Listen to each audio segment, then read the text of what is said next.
Good evening. 6.0 reconvene open session, procedural business, 5:30 p.m. 6.1 call to order. The Board of Trustees are hereby reconvening the open session at 5:33 p.m. 6.1 roll call. Trustees identify themselves by first and last name to formally establish quorum. Dana Ridland, Area 2. Scott Kraft, trustee area 4. Cindy Gardner, trustee area 3. Jordan Zarate, trustee area 5, Running Springs, Arrowberry Lake, Green Valley.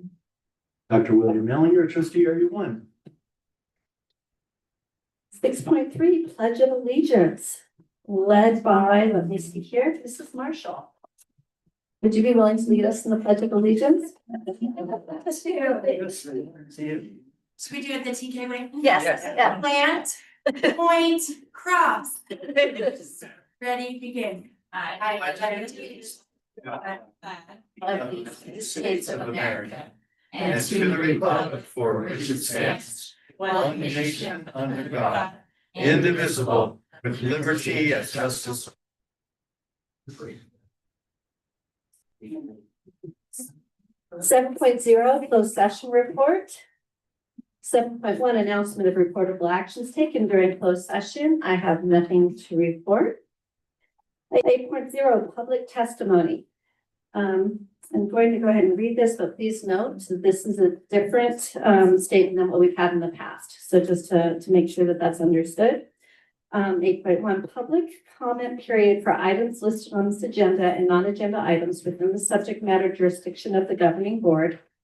The public comment period is administered by state law and is the point in the meeting set aside for members of the public to share their opinions with the board. Open meeting laws do not permit the board to engage in dialogue or answer questions. Though it may not take action on non-agenda issues raised at the public comment period, the board, for example, may refer any matter to the superintendent for review or take action to direct staff to place a matter of business on a future agenda. No person is granted any privilege by the governing board to make statements which may be considered defamatory or otherwise actionable by other persons, including district officers and employees. Protocols for speakers. Any person who wishes to address the governing board on agenda and non-agenda items within the subject matter of their jurisdiction must complete a speaker's form and submit it to the executive secretary to the superintendent before the meeting is called to order. Individual speakers are allowed 3 minutes to address the board on each agenda item. The board limits the total time for public input on each item to 20 minutes. Speakers who have complaints against board members or staff are encouraged to seek resolution to those complaints by using the Rim of the World Unified School District written complaint procedure rather than orally addressing them at a meeting. The board will not respond to such complaints until the applicable complaint procedure, BP/AR 1312.1, has been followed and has reached the board level. Where a complaint concerns a district employee identifiable by name, position, or other facts, the board cannot respond until proper written notice has been given to the employee pursuant to Government Code Section 54957. Decorum. The governing board is interested in the ideas and opinions of all stakeholders and endeavors to incorporate community views into its deliberations and decisions. At the same time, it must be able to conduct its business in an organized and efficient manner free from material disruption. Therefore, in accordance with Board Bylaw 9323 and Government Code Section 54957.9, audience members may not disrupt, disturb, or otherwise impede the orderly conduct of this meeting. Open meeting laws do not confer any privilege or protection for expression beyond that otherwise provided by law. The public's understanding and cooperation are appreciated. 8.2 public comments. First up, I have Amaris Soto representing herself, and the topic is teacher concern.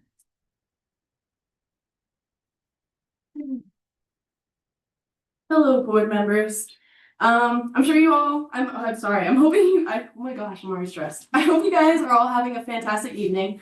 I'm sure you all remember me from the last time I was here and I hysterically cried.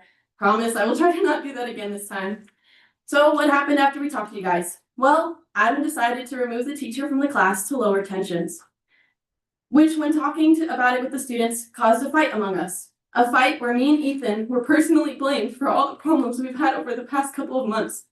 I'll be honest, it made me want to give up on speaking. This whole situation has made me feel like using my voice is worthless, and the only reason I'm here is because I'm one of the last people that's willing to speak.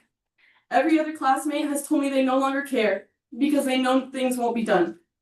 I'll say now, I do have appreciation for the admin throughout this time. After I spoke at the board, they pulled me aside to make sure we had an honest and open conversation about everything going on. They helped when the teacher decided to tank our grades, everyone's grades in the advanced class. It took a bit of complaining, but they did take the steps to make sure that we were all graded fairly. It's been an exhausting 5 months. My senior year was meant to be fun, but this really put a damper on my last year in high school. I want to state, no, we did not want him to be removed. We wanted him to learn, and we were so ready to teach him, but his desire was not there. Myself and others offered to help him multiple times, but as I said last time, we were ignored. I wish he had taken us up on our offers because we wouldn't have be in this position if I did. I also have a statement from a beginning student who said, the class has been advised to focus on our time on writing scripts and material for our capstone projects. This has given us a short amount of time to film and edit, putting us at a disadvantage in graded assignments that largely isn't our fault. In the event that our films are not of the greatest quality and we have points knocked off, it would be unfair. I have requested to be anonymous because I do not want to get in trouble. It saddens me that the only way people are willing to talk is when they're anonymous so that they don't get punished. I'm really exhausted and I'm really sick of all of this, but I really hope that promising changes are made. Thank you.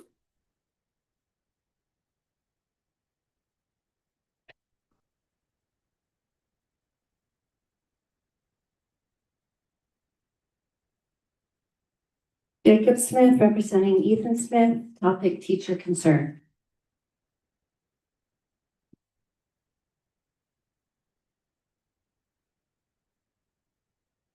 Though I could not be here today, I still wish to have my thoughts aired. In the week following the last board meeting, changes were made in our class. These were the only big changes we saw in months. It's a shame that such drastic measures had to be taken for it to happen. Our teacher was removed from the classroom, and we are now being watched by a substitute and an admin member. The classroom itself has been less frustrating, but the changes were accompanied by awful action. Without notice or any mention in the syllabus, many of the advanced students' grades dropped by 15 to 20%. Assignments were graded at 50% without any mention. We had to send emails to admin to have this corrected, and it took a week for it to be fully corrected. Once we discovered that an SD card case had been stolen by an unknown student, the teacher sealed the drawer with gaffer tape and then moved the SD cards to an even less monitored area. This classroom is never monitored, and there are never any attempts to keep the space clean. Cords are not coiled, equipment sits on shelves thrown there, and the classroom is a mess with costumes. Yes, we can take some of the blame, but I would also argue that it is a teacher's job to make sure the classroom is clean. Beginning TV video students who weren't left out of this either. One student who attended the board meeting was told that people in the class were disappointed in him and that he was taken out of the planning of a class event. Is this the message we want to convey? That students shouldn't speak out of fear of punishment? For an adult employed by a California school district to have such an emotional, childish response like this is embarrassing. I have belittled myself by my own classmates for standing up for myself and what I believe, and I'm sick of it. I wanted to give up, and I thought of myself, it's not worth it anymore, but I can't bring myself to do that. In the fall, I will be attending Riverside City College, majoring in graphic design. I do wish in my heart that I still had the will and passion to pursue film and performance, but sadly I do not. But perhaps a chance will come later in life. Thank you for your time.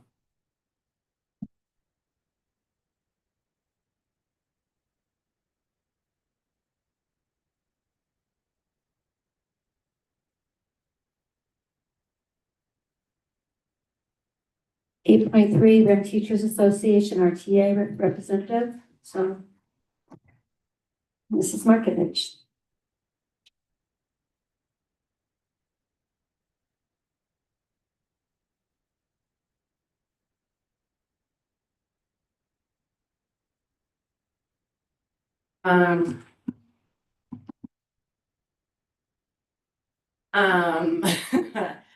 Okay, Okay, well, I'm glad the negotiating has come to an end. This was probably one of the roughest years we've had. And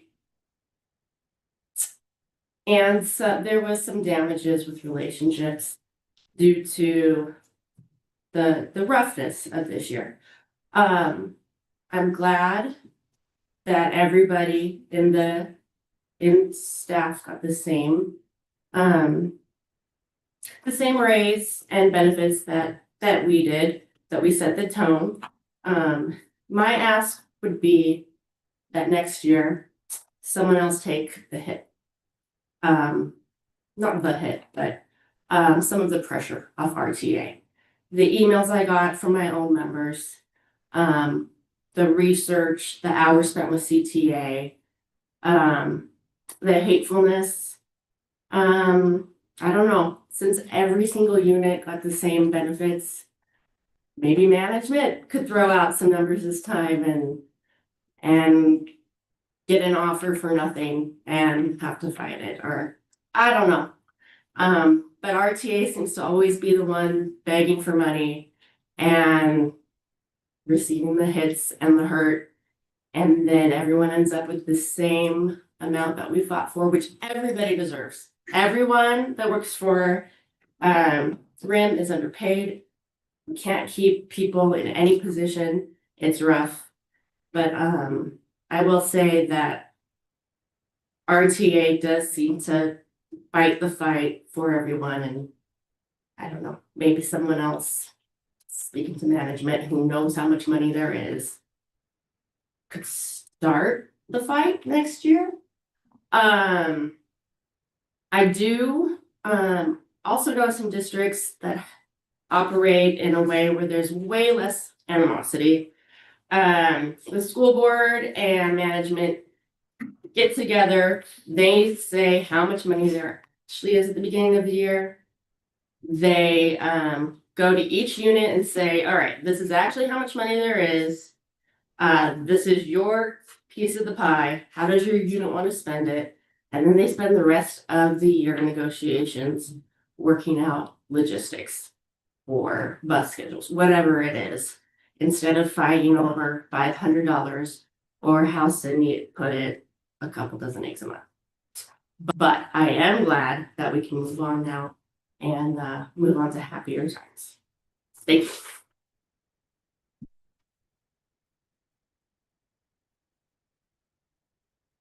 Anybody here representing CSEA? Okay, we'll move on. 9.0, reports and presentations. 9.1, we have a student representative report, which will actually be tabled until our next meeting. We don't have much in the report for this meeting, and since our student representative isn't here, he will be here in our next meeting and he'll be able to do both. So moving on to 9.2, governing board members. Do I have anybody who wishes to start? Go Scott. That's Bill. Goes Well, first off, congratulations to the RIM Jazz Band on their second place finish at Riverside Community College. That's really cool. Just another example of students excelling, even sometimes with limited resources, but you also have to acknowledge that it's the teacher that helps with that as well and makes that be successful. I'm amazed that they actually did that without their own drummer. But what was really cool is that the drummer that filled in from RCC was actually a RIM graduate. And then when they had their clinic with the two associate professors from RCC, those were also RIM graduates. So our people excel elsewhere as well. So that's kind of exciting. I'm glad that we took some time as a district to appreciate our teachers. You know, whenever you recognize and thank one person, it's almost like, okay, but does someone else get missed? And just the fact is, as a board member, I appreciate the people across the board that serve this district from all the different levels. And that's both teachers as well as support staff, management, even cabinet. They didn't hear me. Okay. Thank you. I had the privilege of being at the open house at VOE, and so we did our own walking around to do time with trustees. And I also enjoyed the time of the open house at RIM Virtual Academy. And so it's just some of the things I'm continuing to watch what's happening with the May revise, as the governor has now put out his May revise, and he's still trying to take some funds away from education. Only 1.14 billion that he wants to remove from the required minimum Prop 98 funds. So just watching that and thinking about my concerns there and what's happening both in the state and then federally. So we'll continue to watch where things are financially, and we have a couple of meetings coming up where we'll be getting more guidance on what the governor's budget means for us, right, Jenny? So and that's kind of what I've been involved in recently. So thank you. Jordan, you up for going next? Sure. Well, good evening. Appreciate folks coming out and coming to our board meetings. Like Bill said, the May revise is top of mind. It just came out a couple yesterday. Yeah. The week's been a blur. And there's a lot to dig into. There's commendable areas of the May revise, and there are areas where, like Bill mentioned, there is likely an unconstitutional manipulation of Prop 98 funds, which it would not be great for districts. Districts like ours in particular are already chronically underfunded, which has been a long time challenge and a long point of advocacy for our district. So hopefully we can work to mitigate that challenge. There is talk about potential, I think AXA had put out a statement that they're looking at potential legal avenues, since it's the second time in the second year that Prop 98 has been manipulated in a way that is perceived as unconstitutional, and likely is. So we'll be fighting for every dollar we can for our students and our staff. Looking forward to the May Revise workshop and the budget perspectives workshop coming up. Like Bill mentioned, it's open house season, so RVA's had a great one. They had a ton of pizza from Domino's. It was great turnout. It was nice to talk with everyone there. Looking forward to Mountain High Schools, LAEs, MPH, CHE coming up at the end of the month. And of course, if you're interested in chatting, always available. I might not be at the farmer's market every weekend like I have been historically, but I am there quite regularly. So if you'd like to come chat about whatever's on your mind from school district wise, and you want to pick up some groceries, it might be an easy way to get 2 in 1 done there. Otherwise, you can always email me. We can set up a time to meet or chat. Thanks. Cindy? I also want to congratulate the jazz band for receiving second place. Again, small but mighty. Their numbers are small, but holy cow, do they pack a punch. Just like Harry Stebbing. Oh, look at it, I got that in there. Okay, so I went to Goosebumps, really adorable musical. Kids did a great job.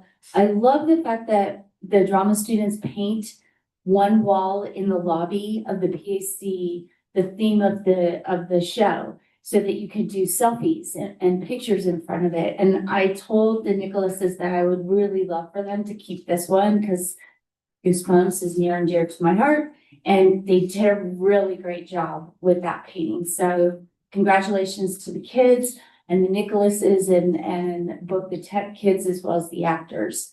Then the next day I went to coast to Washington, D.C. to advocate. There were over 300 superintendents and school board members that descended on Washington. It was crazy. It was so awesome. Lots of information, lots of advocacy. We did meet with Congressman Olbernalty. Usually congressmen give you like 15-30 minutes. We got a whole hour with him. In fact, during the course of the time, we had been talking about 15 minutes when they rang and they needed his vote. So he's like, I will be back in 6 minutes. Just stay here. And we're like, oh, okay. And literally 6 minutes later, he returned to have more conversation with us.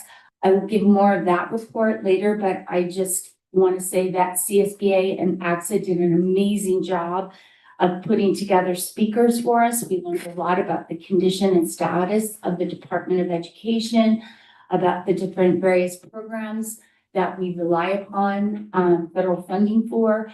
We also we had legislators come and speak to us, like Congressman Kevin Kiley, Adam Gray. Then we were in the House, in the Capitol building itself, in the House dining rooms, which are like fit to receive kings. They're so beautiful. But during that reception of 2 hours, legislators could drop in and talk to us. So we had Ted Lieu, Judy Chu, Nancy Pelosi, and Adam Schiff came. So we really did have an impact, I think. And I also developed some really new relationships, including with the county school board member that I had not really had a lot of contact with. So I was really appreciative of being able to spend several days with her. Open houses, let's see, staff appreciation. It was a long week. I want to thank the PTAs for putting it together and being able to really treat our staff well. And I want to commend the PTA for VOE for, as part of their staff appreciation, redoing with 300 community volunteer hours and everything pretty much for free, redoing their staff lounge. It came out fabulous. So I hope you guys were well fed. Transportation maintenance. Hope you loved that Rosa Maria's, because that was awesome. Then we have the open houses, went to RVA. I'm excited about next week. Lots more, finish it out at the end of the month with CHE. Senior Scholarship Awards, Monday night. It's where our community organizations come together. Last year, almost $130,000 was given to our students from community organizations. I'm on RIM Scholarship Council, and I know that we have 52 student applicants, including 1 from Mountain and 3 from RIM Virtual.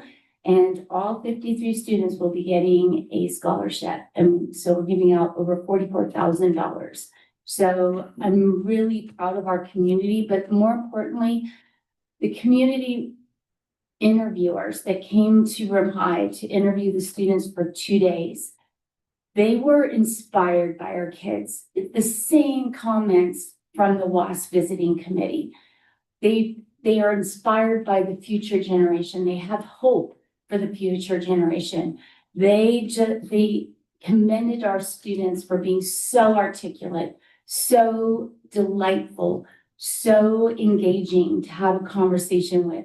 So I just want to say that sometimes some of our schools get bashed by saying that we don't have great kids, that we have issues, we have problems, la, la, la, la.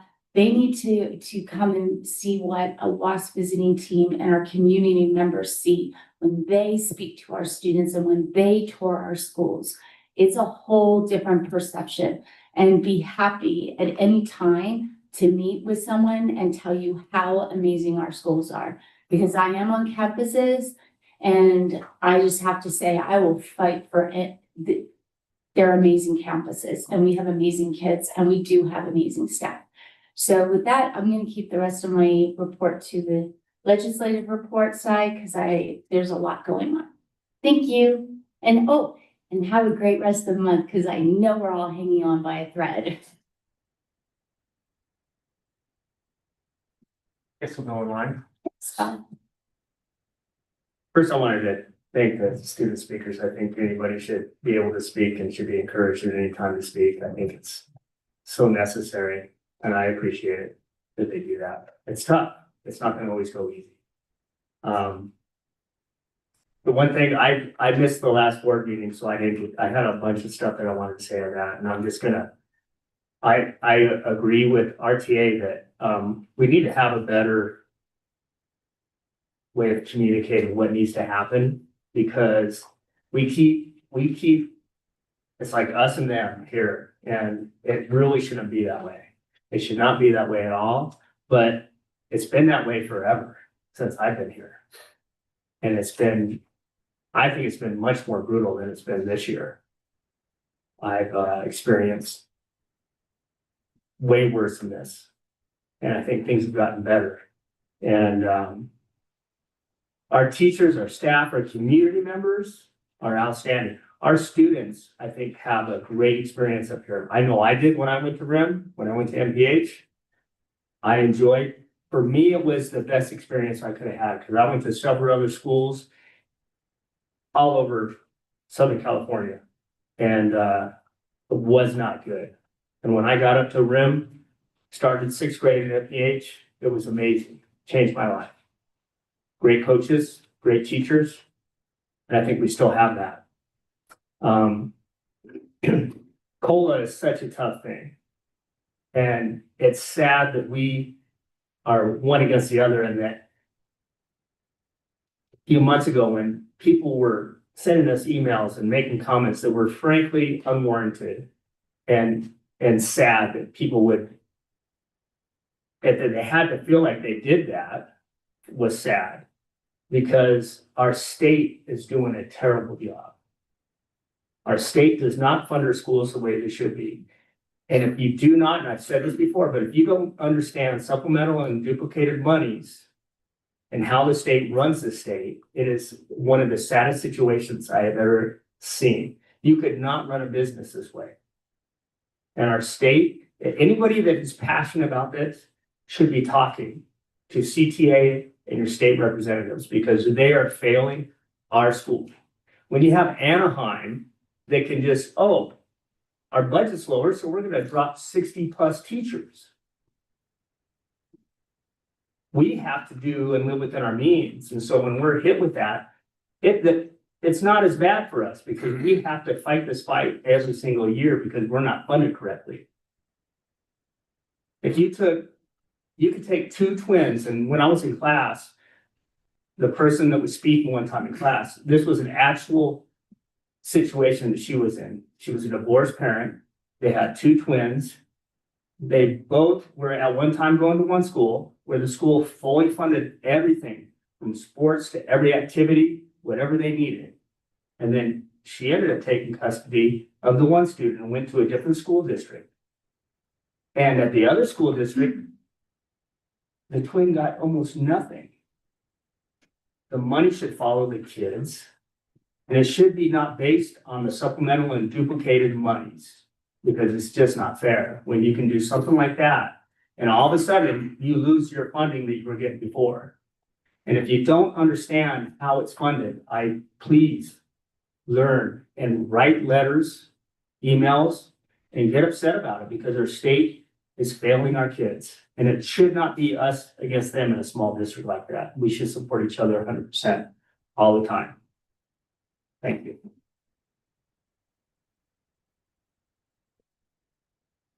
Good evening. Just to add to Scott's point, I did some research in terms of within the county, San Bernardino County, in terms of funding, and comparing RIMS, what we receive compared to what San Bernardino City Unified gets per student.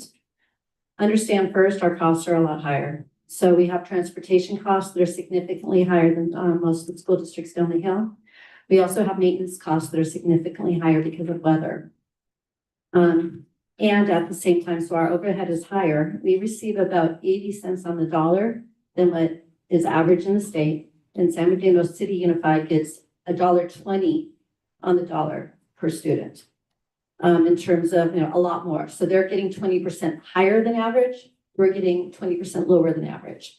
And we're expected to be able to provide excellence, which we do, but it has its cost. And unfortunately, it's incredibly frustrating.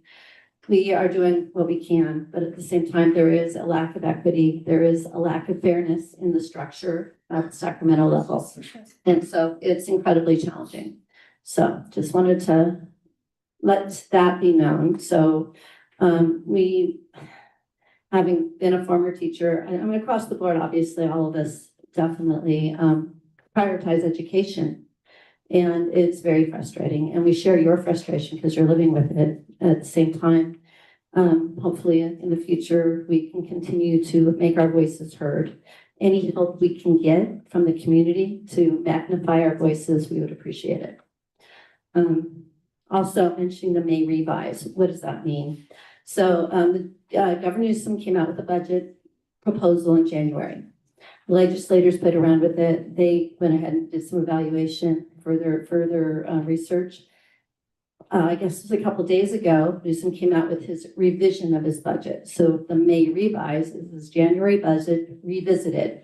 And contractually, actually, there's a Prop 98 that was passed many, many years ago. At this point, what he has proposed is not legal. And again, we'll be shortchanging school districts. So the May revises come out, and we have training that will be happening over the next week or two, helping to get us up to speed. And hopefully there will be revisions on the revisions before it actually gets solidified. But at this point, there is, in terms of the whole state is concerned, looks like the state at this point with Newsom's proposed budget will not be meeting its obligations. Whatever they agree upon, we have to make do with, while there's legal action that's taking place to try and rectify any wrongs that might happen. So that's the situation we're in right now when you're hearing May revise. It's where the budget is currently based on what Newsom has proposed. It has not been solidified yet. So enough of that. Frustrating as it is, I love all the different things that everybody has brought up. I'm trying to figure out what is the things that haven't been mentioned yet. One of them is Rim Choir. They had a phenomenal performance earlier this month. I think it was on May 2nd. They came in second in a competition in Fullerton. And so again, our band, our choir, our students just do phenomenally. There's a specific shout out to, let's see here. And let me see, actually I'm looking at the wrong one here. I will find it, but one of the students got, here we go. I'm sorry about this, folks. Hannah Tallman gave a special shout out at the competition as the Outstanding Musician Award. So that was with at this competition at Fullerton. I just turned my mic off. So that was in Fullerton. Friday, MPH had their music performance, both choir and their band, and that was amazing. And next year, if you have a chance to be able to see MPH band at the beginning of the year, see them in the middle of the year, see them at the end of the year, it's so much fun to see how much they progress. So I went to that, and that was fantastic. Tomorrow is for free. Rem High's band and choir are performing at 6 p.m. at the Performing Arts Center. So I would really suggest going and checking that out. They are, as you've already heard, their award-winning choir, the award-winning band will be performing free, and definitely it'll be lovely. Next Wednesday, May 21st at the high school is Wellness Wednesday. It'll be from 11 to 2 and then open to the community, the Mountain Health and Resource Fair. There will be all sorts of freebies provided at this event for athletes who are looking to compete next year or RIM. Free physicals will be provided. So if they want to get that check mark happening, they go to this fair, both either at from the 11 to 2 or 4 to 7, receive a free physical for CIF. There will also be various health screenings. There will also be free bike helmets that Sky Park will be handing out. Supplies will be limited. The gyms will be providing demonstrations. There will be just all sorts of great stuff. So go to the Mountain Health and Resource Fair from 4 to 7 at the high school. Let me see what else I have here. Various things that I attended, but we have an active board. We're doing we love our district. I love our district. I love our community. I appreciate our staff so much. And like Cindy had said, this last portion, the sprint at the end of the year, can be exhausting and emotional, and just hang in there. You got this. Keep on doing all you are doing for our students. We appreciate it, and have a fantastic next month. Thank you.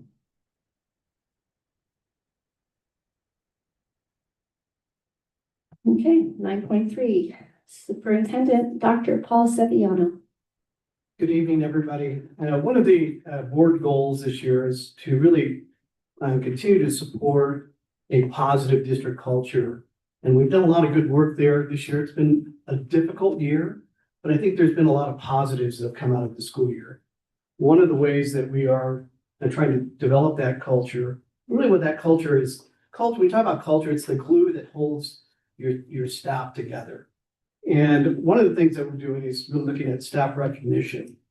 Tonight, we are recognizing our staff.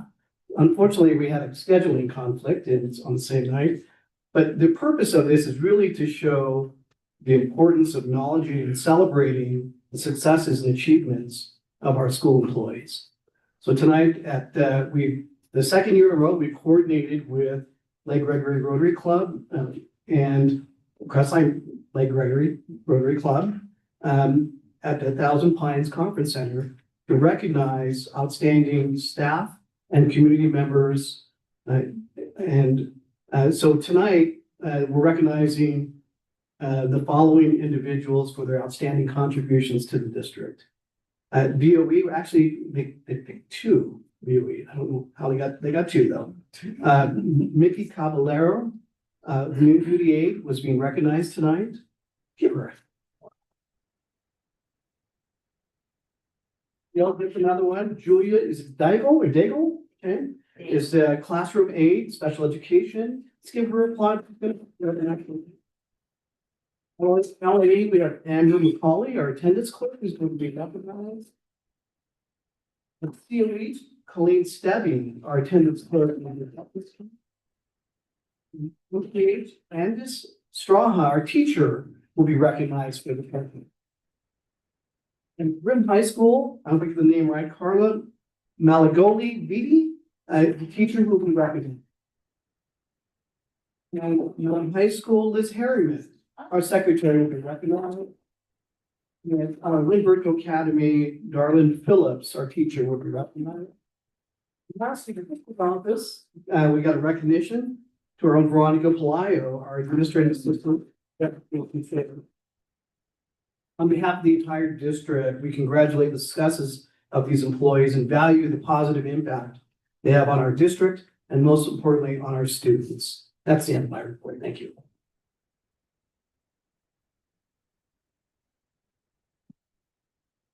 Nine point four, educational services, presentation of the 2024-2025 data at Mary Putnam Hank Intermediate School.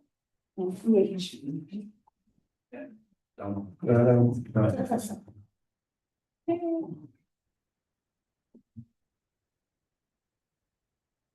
Thank you for having me, esteemed members of the board, honorary board members and cabinet. All right, Mary Putnam Hank.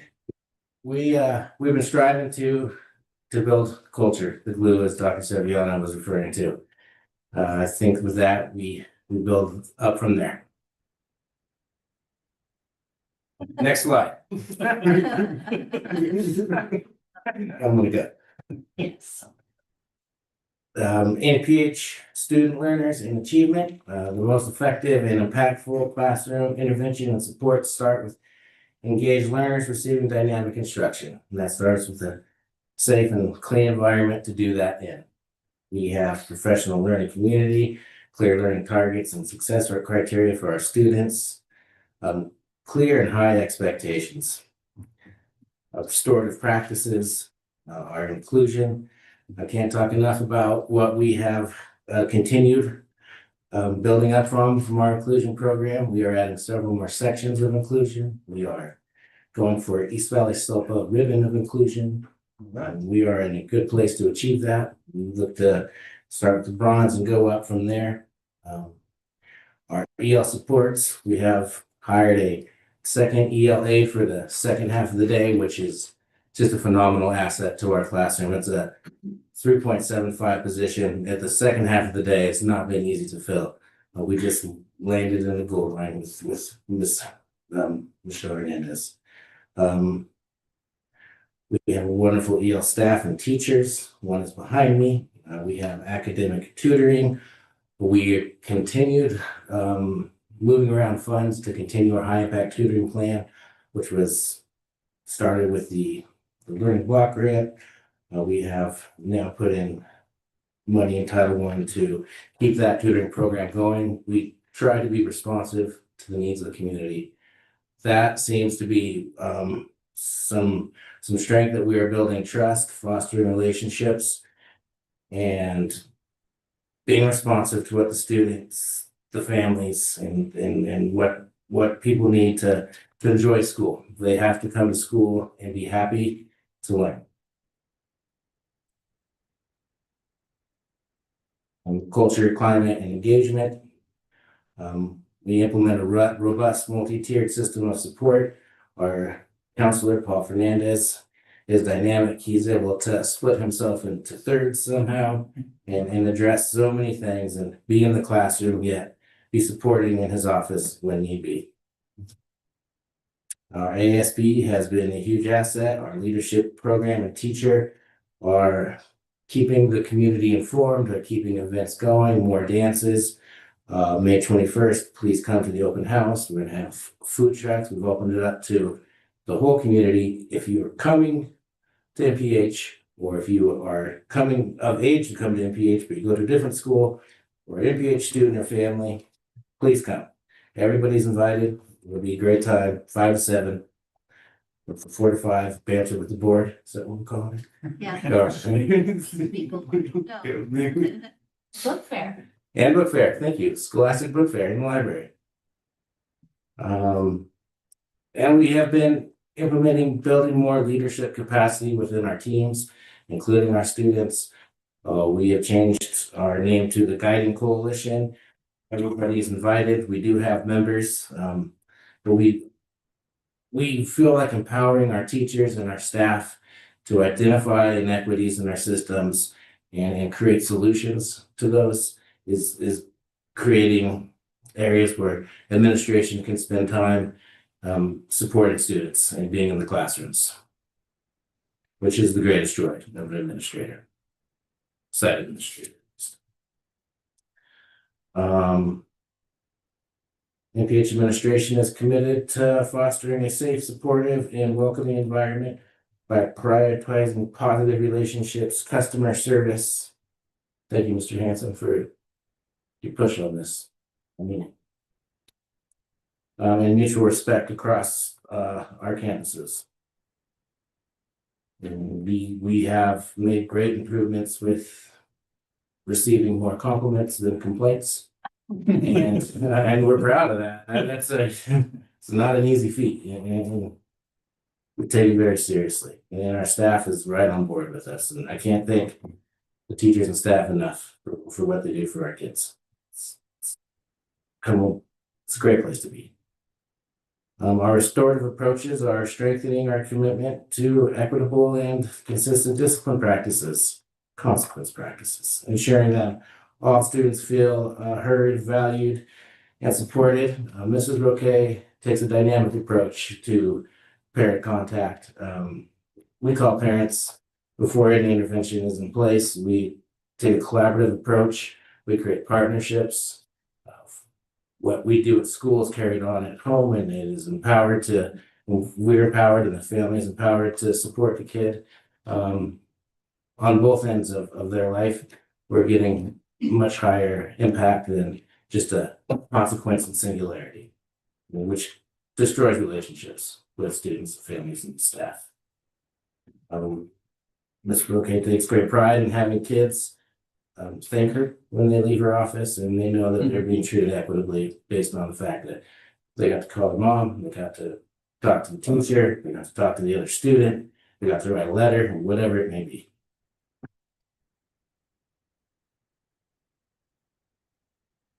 Meaningful engagement at MPH. I mentioned this in the first slide, but we are trying to be responsive to families' needs to want their kids to go to field trips. We've allocated funds in the SIPSA for field trip monies for all 3 grade levels to go for a field trip, and we will pay for the buses to bring down charges. We implemented a field trip coordinator to support that effort as well as a stipend position. Those are some of the big pieces that our community wanted, and we are offering those happily. We had our school site council this morning, and the team was very pleased with the way the SIPSA came out and what we're going to do with that money for students. We have all of the things in place for the readiness days, steps for success, semester award ceremonies. Again, being responsive to what the schools need and what students need in the community. We've added an awards category for completing the CASP test and having perfect attendance in the month that the CASP was implemented. We have many students that receive that award, and they're going to get a certificate from Senator Joe Boa's office and a fun toy from a community member that was donated, a spin board, which is off the chain, excellent. And it's going to go up from there. This is the first year that we're doing this. The kids are going to see these kids. We're going to have like 75 of these things around campus out of nowhere, and people are going to want that thing.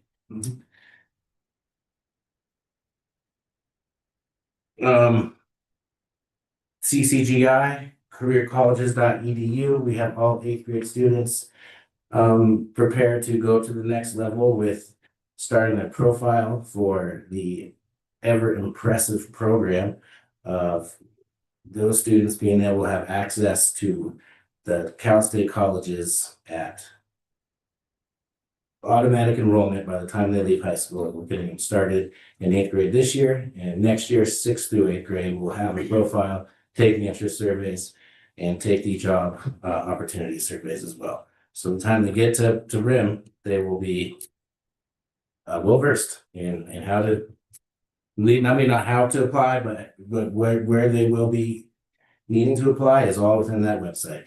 Thank you, Mrs. Whiteside, for getting that started.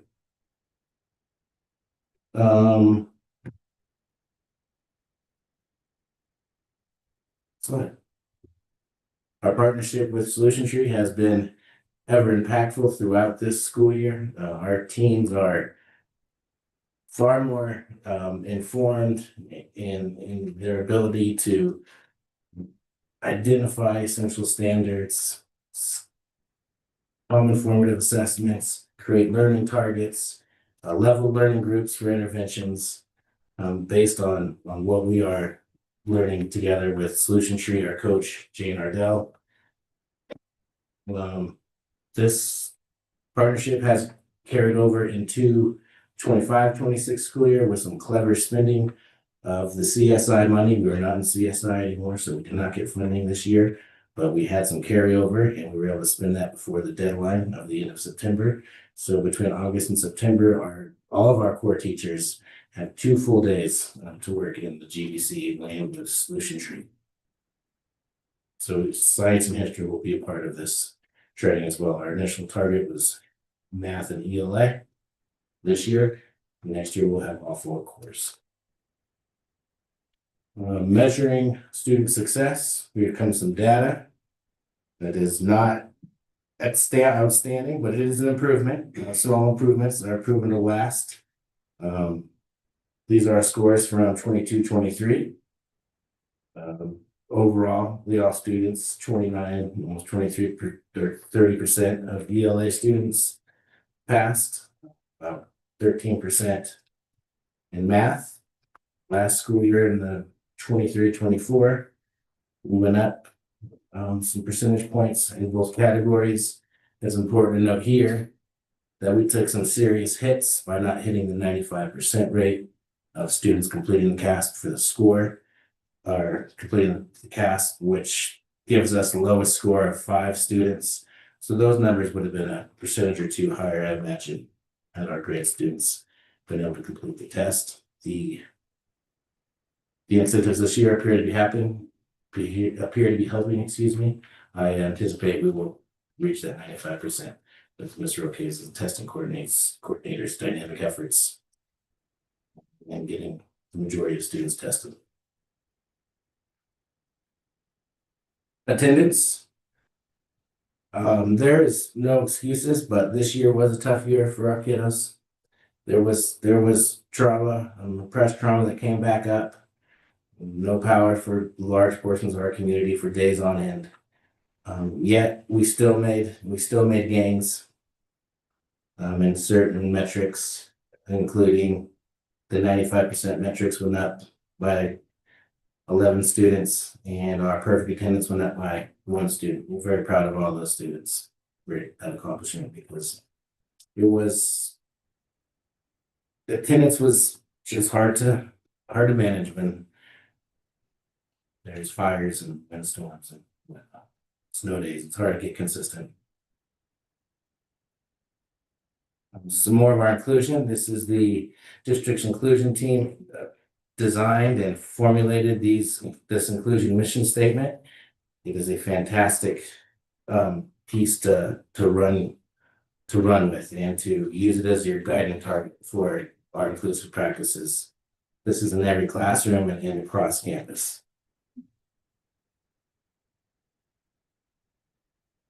Our EL program, Mr. Niablis is going to talk about this further. But this year we did, we classify every single eligible student at a rate of 100%. Yeah, we went up 3 years in a row.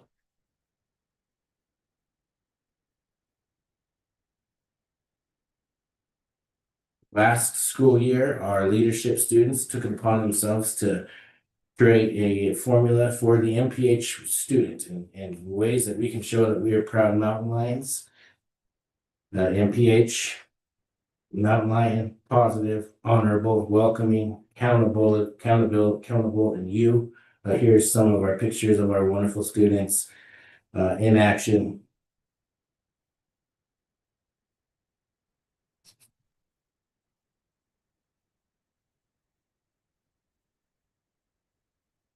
Our ever-ending continuous improvement. For the next school year, we look to further refine and support each layer of our MTS through improved practices, leveraging of financial and human resources, building capacity and leadership in students and staff, and continue to build and foster community partnerships.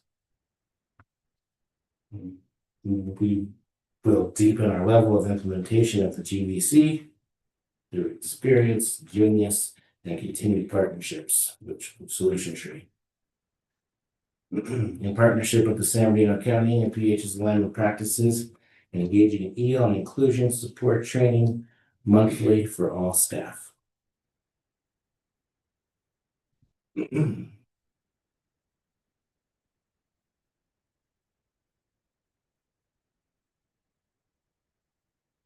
Just get a bit redundant here. We're going to go on to the next slide. We're really trying to do more for everybody and be better at every step of the way.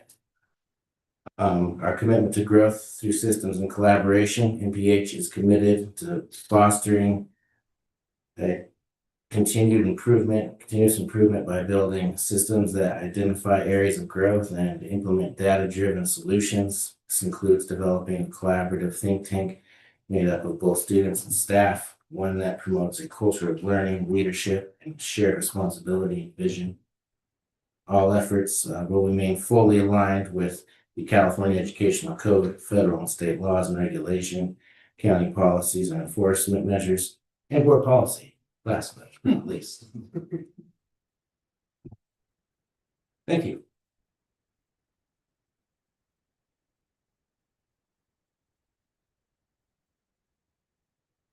Good. Perfect attendance for the school year.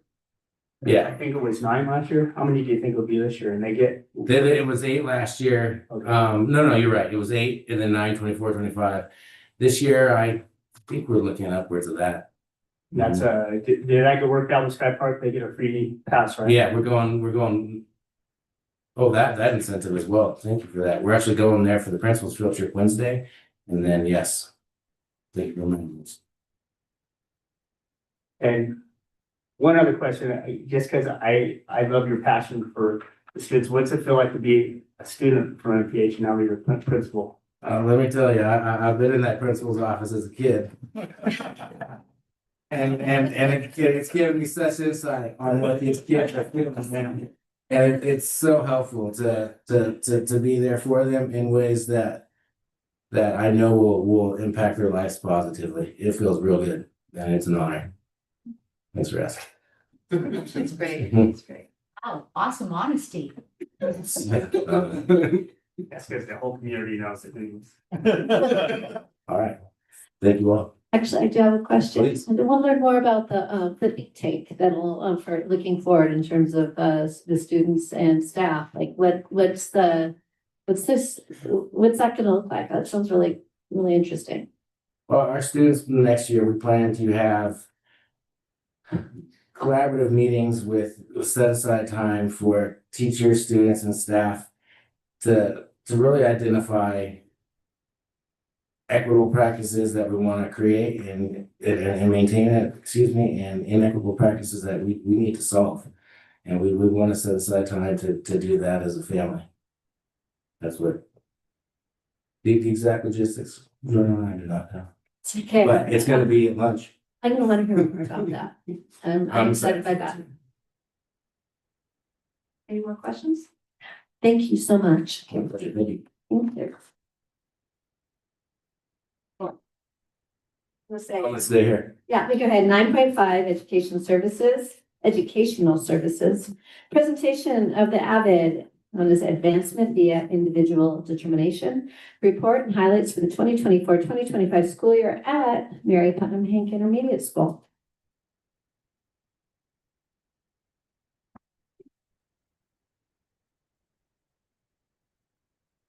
Our MPH AVID, we have 3 sections. To make more of a elective wheel, we have our 2 sections that would normally be AVID 1 and 2. Separately, we have those teamed up together. It creates a more communal effort to get the grade levels crossed up a little bit sooner, and it makes scheduling better for students to get into the classes that they would prefer to be in. Mr. Peets is our coordinator, and the 8th grade class teacher. The 8th grade class is separate.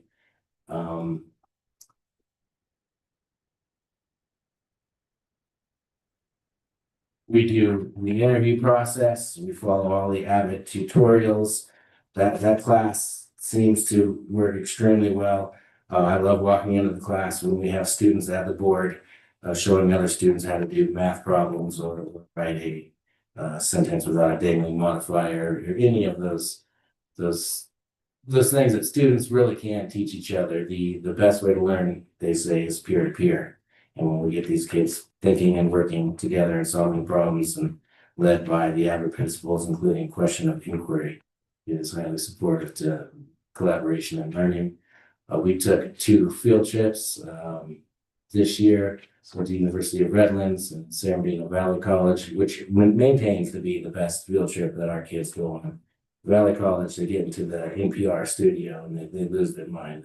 And the glass blowing and the nursing, and they have a joyous time. And the pictures really show off how much the kids enjoy it. We'll be sending 2 teachers to the AVID Summer Institute, Ms. Smith and Ms. Daniels. And we have several candidates, I believe, that made the AVID write-off competition coming up in California Theater Performance.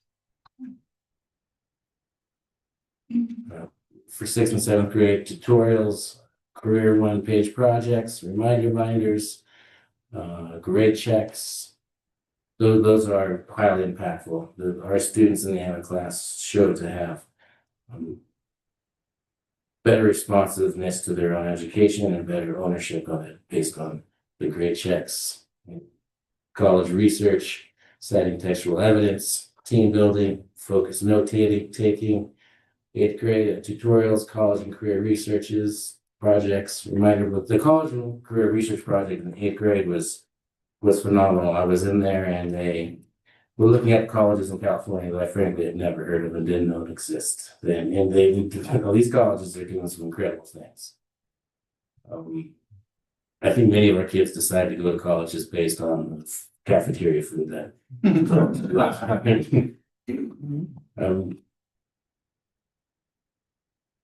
I have a write-off, MPH did the write-off this year for all 3 classes. That hasn't happened in the past. We have missing classes before. So we're very proud of that. Representation as the California Theater Performing Arts for the AVID write-off competition ceremony. We did, I know, at least have Rafa, Elizabeth, Medragon, Garcia, Sarah Radley, and honorable mentions of Amy Moreno and William Martinez, congratulations to all of them. There they are at the University of Redlands in that wonderful building with the columns and the steps. That's the Valley College trip. I love that picture with the kiddos in the helicopter.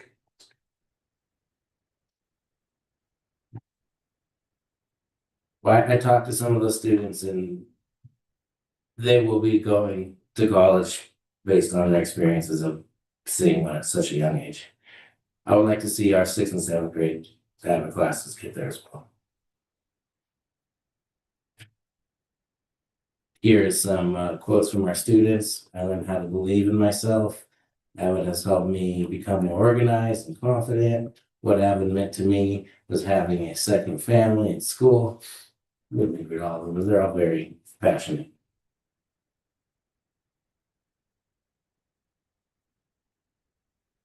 Next slide. Thank you. That's it. Thank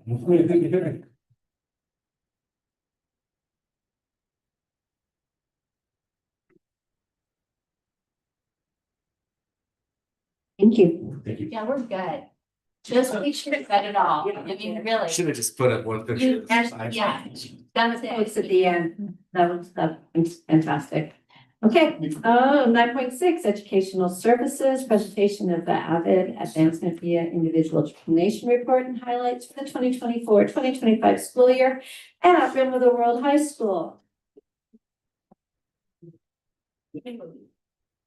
Hold your applause, please. All right, now that you heard all the fabulous things that happened at MPH, I want to take a moment to highlight a lot of the things that we're doing at RIM and a lot of the successes that we're seeing with our students. At RIM, we're part of the RIMS AVID, which is Riverside, Inyo, Mono, San Bernardino. And it's a huge AVID consortium of, this year, I believe they said there are about 3,500 seniors graduating amongst all of the schools. So we're in good company. We have 4 sections, one at each grade level, 9th, 10th, 11th, and 12th. The 9th and 10th grade are really focusing on the on Wicker, getting their tutorials good, their grades, making sure they're on an A through G track. College and career exploration, the CCGI that Mr. Gomes talked about at the middle school. We're also implementing it at the high school. It's a launch point for anything they want to do, college or career. Whether that's trade school or community college or Cal State or UC, getting their FAFSA done, career interest surveys. There's something to happen at every single grade level from 6th through 12th. We're looking at a school-wide rollout next year, but AVID's really taken the lead in it, and we're receiving wonderful positive feedback from the students. 11th grade, the big focus is on our the preparation, personal insight questions, as well as getting an understanding of what their next step will be, while 12th grade is all about the college application, the FAFSA, and the post-secondary plan. We currently have 127 students, which is roughly 15% of our entire high school population, with 100% graduation rate, assuming they all cross the finish line in 3 weeks. And then right now we have a 93% of our current seniors. We have a 93% 4-year acceptance rate across all of them. The way we set up our program is that every student has the same teacher for 2 years. At the 9th and 10th grade level, they have Ms. Delpha Lee. And then Ms. Scholjak and Ms. Ortega-Williams swap back and forth. So 1 year, one teaches 11th, the other teaches 12th, and then they follow their kids. So there's 2 years across, and all of them have a dedicated AVID counselor with Mrs. Dubois, who's been doing it for many, many years and is quite specialized at what she does. Last year, we sent 10 teachers to AVID Summer Institute. We're sending another 10 this year. That means roughly half of all of our teachers are fully AVID trained and implementing those AVID strategies in the core classes. That's starting to show. We just finished our AVID certification. We were certified for the 25-26 school year.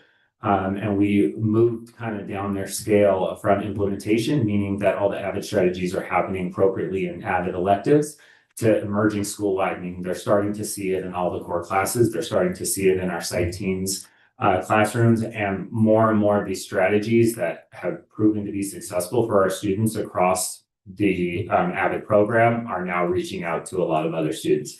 And things that don't necessarily tie directly to college: organization, writing, collaboration, all of those different strategies that'll help them no matter what their college or career path are. We're beginning to seep out beyond the Avid electives, which is really exciting. Good. I think so. Here's some pictures from our freshman and sophomore classes. They're doing everything from promotions to college posters, a big emphasis on focus notes and being able to process the information, not just write the information down, but then avoiding what's called the curve of forgetting, and that they're revisiting it. They're revisiting an hour, they're revisiting it in 24 hours, they're revisiting it in 7 days, they're revisiting it in 28 days. And that it shows to increase retention, and then therefore, helps them to access the material better. One of the highlights of the program is our Avid Junior trip, which happened the first week of March. They went to, I believe, 20 different campuses 13 different campuses across 6 days. All over. What was really cool about this trip is a lot of the schools they go to, most of them up north, Sacramento State, Fresno State, Humboldt. I would say probably at about half of them, the tour that they got was put on by a RIM grad, which is really cool. And actually I think, on this one right here, that picture on the right, that's a 2020 RIM grad, who got special access to the lab that he was working in, took the kids through it. And so it's just that RIM connection that, is really spanning all over California. Every single year we come back, or the kids come back. That's crazy. 5 days, that's insane. But the kids come back with just amazing stories and absolutely wonderful testimonials about, and it's interesting. Some of them come back and say, wow, I learned I don't want to be that far away from home, and I'm not doing that, right? And then other ones come back and say, wow, I didn't even understand, what was really just right in our own state that I have access to, which is really, really cool. Here's a couple of them. The trip really put into perspective how far many of these colleges are and how much I'll miss my family, as well as how much help colleges offer to Latinx first generation students. The trip made me realize how small we are compared to other cities and campuses. I'd never been on an actual college tour, and I didn't think about going to college too much. But throughout the entire week, I started to think about what I wanted to do when I graduate, and if I'll be able to get into schools that I want to go to, like UCSC and Sac State. Visiting the schools gave me a small glimpse of what college might be like for me, and gave me information that helped me guide me in a general direction for what career I might want to pursue. I'm glad I had this opportunity to go on this trip. So, it's really a life-changing trip, because what's really important to understand about our Avid program is so often at any school, and RIM's no exception to that, is certain programs will just glom on, maybe a kid that'll already be successful, right? And it's like, that kid, no matter if that kid was at RIM or Citrus Valley or Beverly Hills High School, they'd be an AP, they'd get a 4 billion GPA, and they graduate and go to UC famous, right? That's not what our Avid program is. Mrs. Dubois does an excellent job of targeting students, the middle kid that actually can use the help, first generation college student. Sure, there's some high flyers. Sure, there's some kids that are next level, but I'm a firm believer that this is one of the most impactful programs that we have on our campus. I also like when they come back, they're college sweatshirts, all of them, Cal Poly SLO, Humboldt State. So it's really funny because you know when they've been there, because all of a sudden everybody's wearing college sweatshirts. Really cute. This is our Avid senior group, with Miss Joljak, way in the middle of that picture there. What I really wanted to point out though is that background behind them. She has every single Avid senior listed, and you see all those little slips of white paper. Those are all the different colleges that they applied to.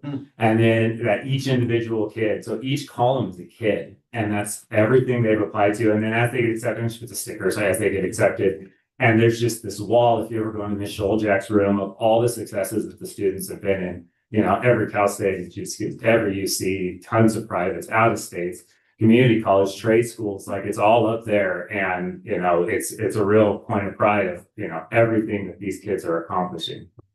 Now, last week, 2 weeks ago, it was all blending together. I don't know, but our Avid seniors had a really exciting event that we attended. Mrs. Whiteside and I went down to the Toyota Arena for their RIM's Avid Senior Recognition. So it was huge. There was about 3,000 students there, about 10,000 people.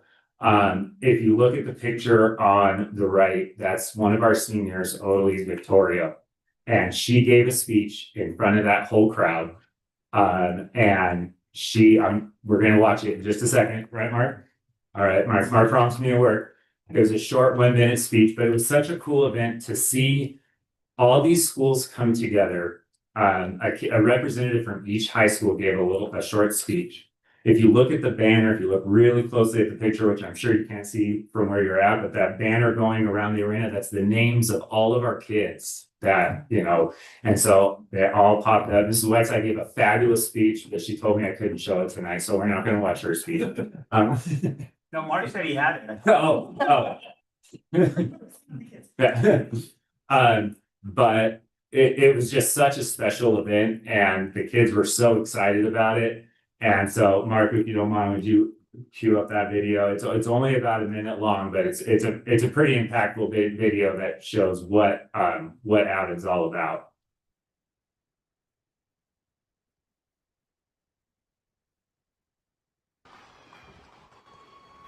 Good evening, everyone. My name is Odalise Victorio, and I'm representing the RIM Avid class, the RIM of the World Avid class. And this fall, I'll be attending UC Berkeley. Avid seniors from RIM of the World, please rise. Growing up as an English language development student, I often felt excluded, different, and unsure of myself. But joining Avid gave me a community of people who understood my struggles and helped me build confidence in my abilities. Because of Avid, I'll become the first in my family to graduate high school and the first to attend college, something I thought I'd never be able to accomplish. Thanks to the Avid program, my Avid classmates, and my wonderful Avid teacher, Miss Soljak, I was able to discover my passion for psychiatry so I can continue helping others feel seen, heard, and supported, just like Avid did for me. Thank you, and go Scots!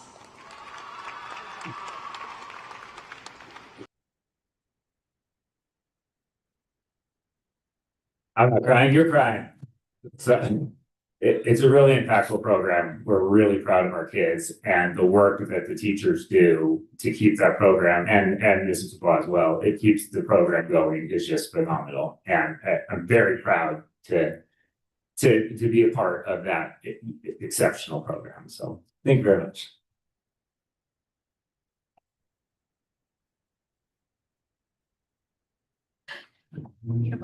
Hey. Okay. Fantastic. Thank you, Brian.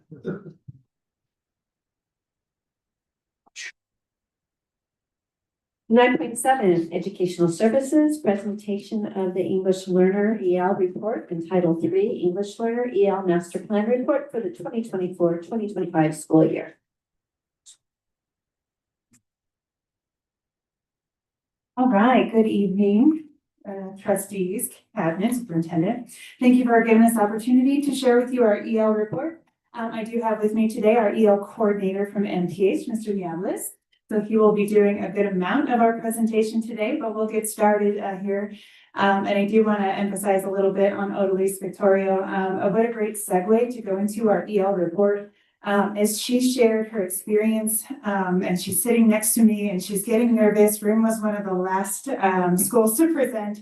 And she's like, can you look at my speech? Yes, I'm ready. And I said, you absolutely deserve to be up there and go speak like it. And she did such an amazing job.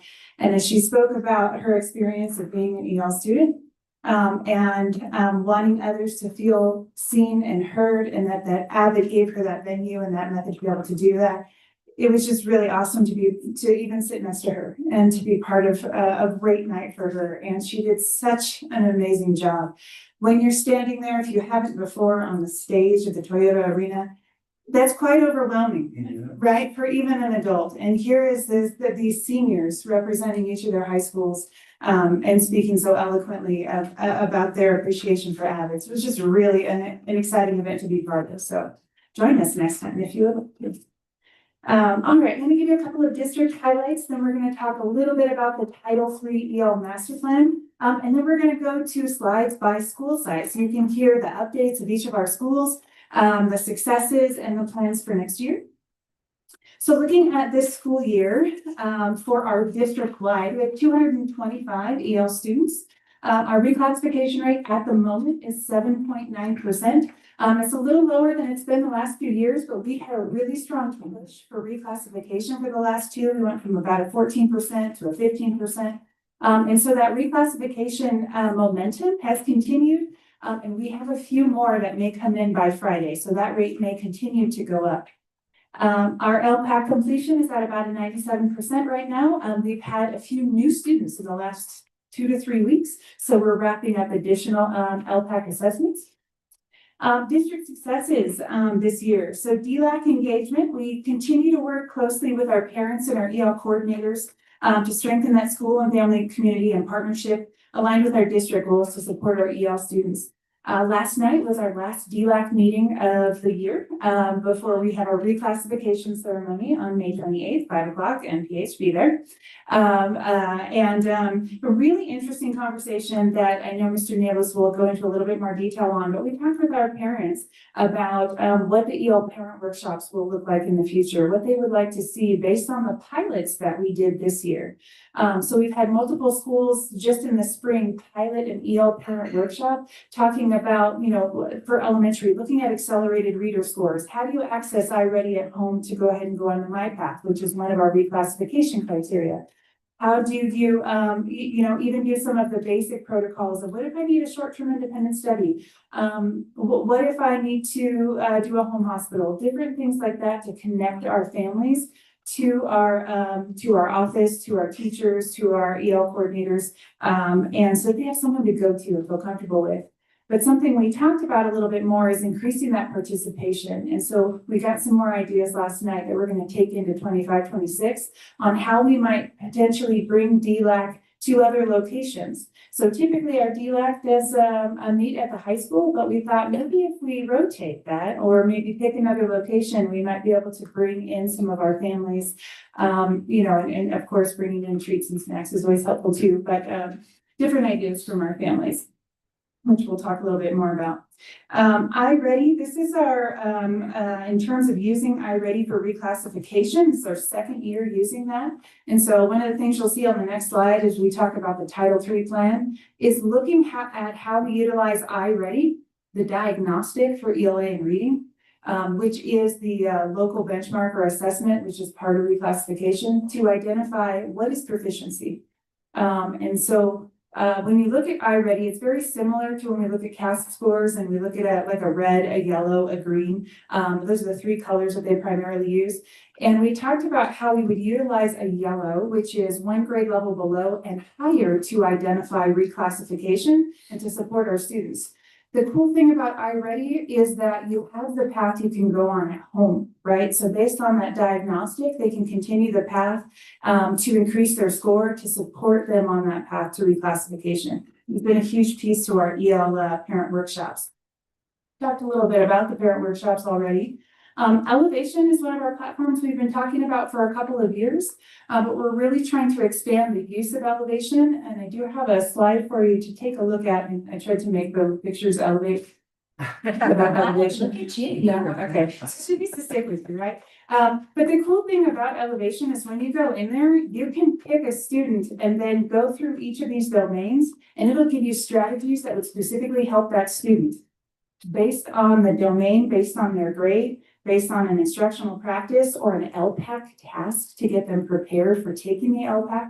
There's also an LPAC, an interim LPAC assessment, just like we have for English, math, and science, where we can give them that practice, which I know has been happening at some of our sites. Mr. Nieves will talk more about that. But I really wanted to show you how we're diving in a little bit more to elevation, and we'll continue to do that in future years, to specifically identify strategies that would specifically support students. There's even a portion of the dashboard for elevation that will list the strategies and then populate the student names that they would be best for. So there are different ways where we can specifically target how those instructional strategies would be best for our students. So going back into the district success and ongoing efforts, the Avant assessment, I'm not going to tell you too much because I know Mr. Nieves is going to go into detail. But the Avant assessment helps us with identifying native speakers, to identify capacity. We've been giving that assessment to 8th graders this year so that it can support them with an appropriate Spanish class for their course placement at RIM High. We also use that assessment for the Sweet Seal of Biliteracy. So we're going to also be seeing that as we have graduation coming up very soon, to look at how we are supporting our students in the future, all the way through and starting in middle school.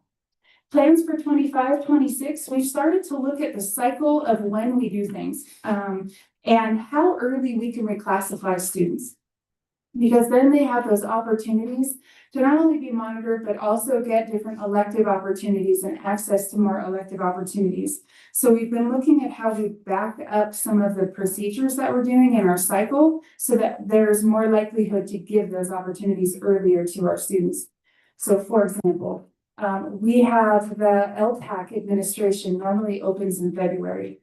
We concluded that before spring break, which means we already have some scores back, which is where we're trying to focus in on seniors, 8th graders, and 5th graders by the end of the week to see if we can finish reclassifying any of the students who, based on this year's assessment that just happened, could potentially reclassify before the end of the school year, so that then we could adjust their schedule as they go into the fall.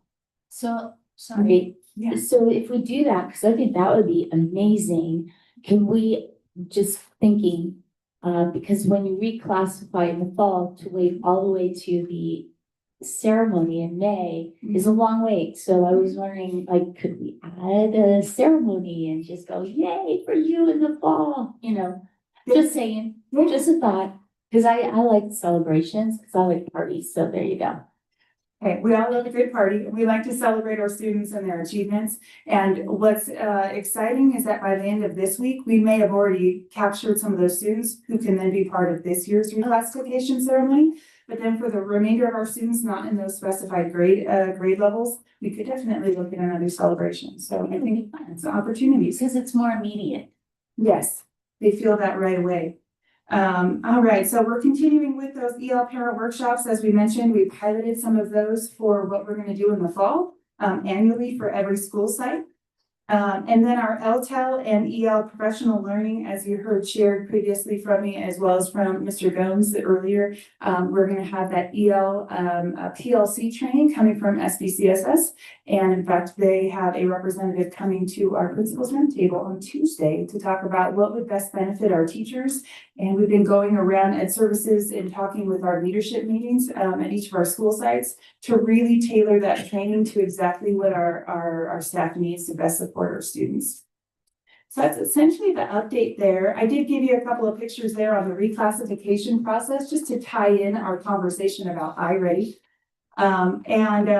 SAR elevation. So when you look at your Title III EL master plan later in the board agenda item there for consideration for approval, the major change that we made was iReady, right? Because your proficiency will give you a dark green, which means you're on progress at grade level. Light green is you're emerging on that grade level, but you're on grade level. And yellow is you might be slightly below grade level, but you're within the window of at least a year. And we thought we want to give the best opportunity to demonstrate an opportunity to reclassify. And so we looked at that measure. And since there are multiple measures based on the reclassification criteria that you can see, we really thought that the yellow gave the most opportunity to our students. So that's essentially the major change that you see in the EL master plan, along with our inclusive approach and professional development. That bottom piece in terms of the inclusive approach is something we're really taking on when we think about inclusion. This is all students. And we recently went to our inclusion summit, and Dr. Mellinger and I spoke at a state virtual conference. And when we talk about all in, or all means all, that is all of our students. So no matter the service, the program that they're included in, we want to make sure all of our students have access. And that as we're providing our professional development and we're providing supports through staff meetings, through leadership meetings, through those one-on-ones with our student data chats, that we're giving our students the best opportunity for the future. So again, looking at that Title III plan, we also want to make sure that we are thanking our site administrators, our site teachers, our EL coordinators, and our bilingual aides, as well as our district EL specialist, Ms. Fasana. This work is a team, right? It's a community of people that is supporting our students.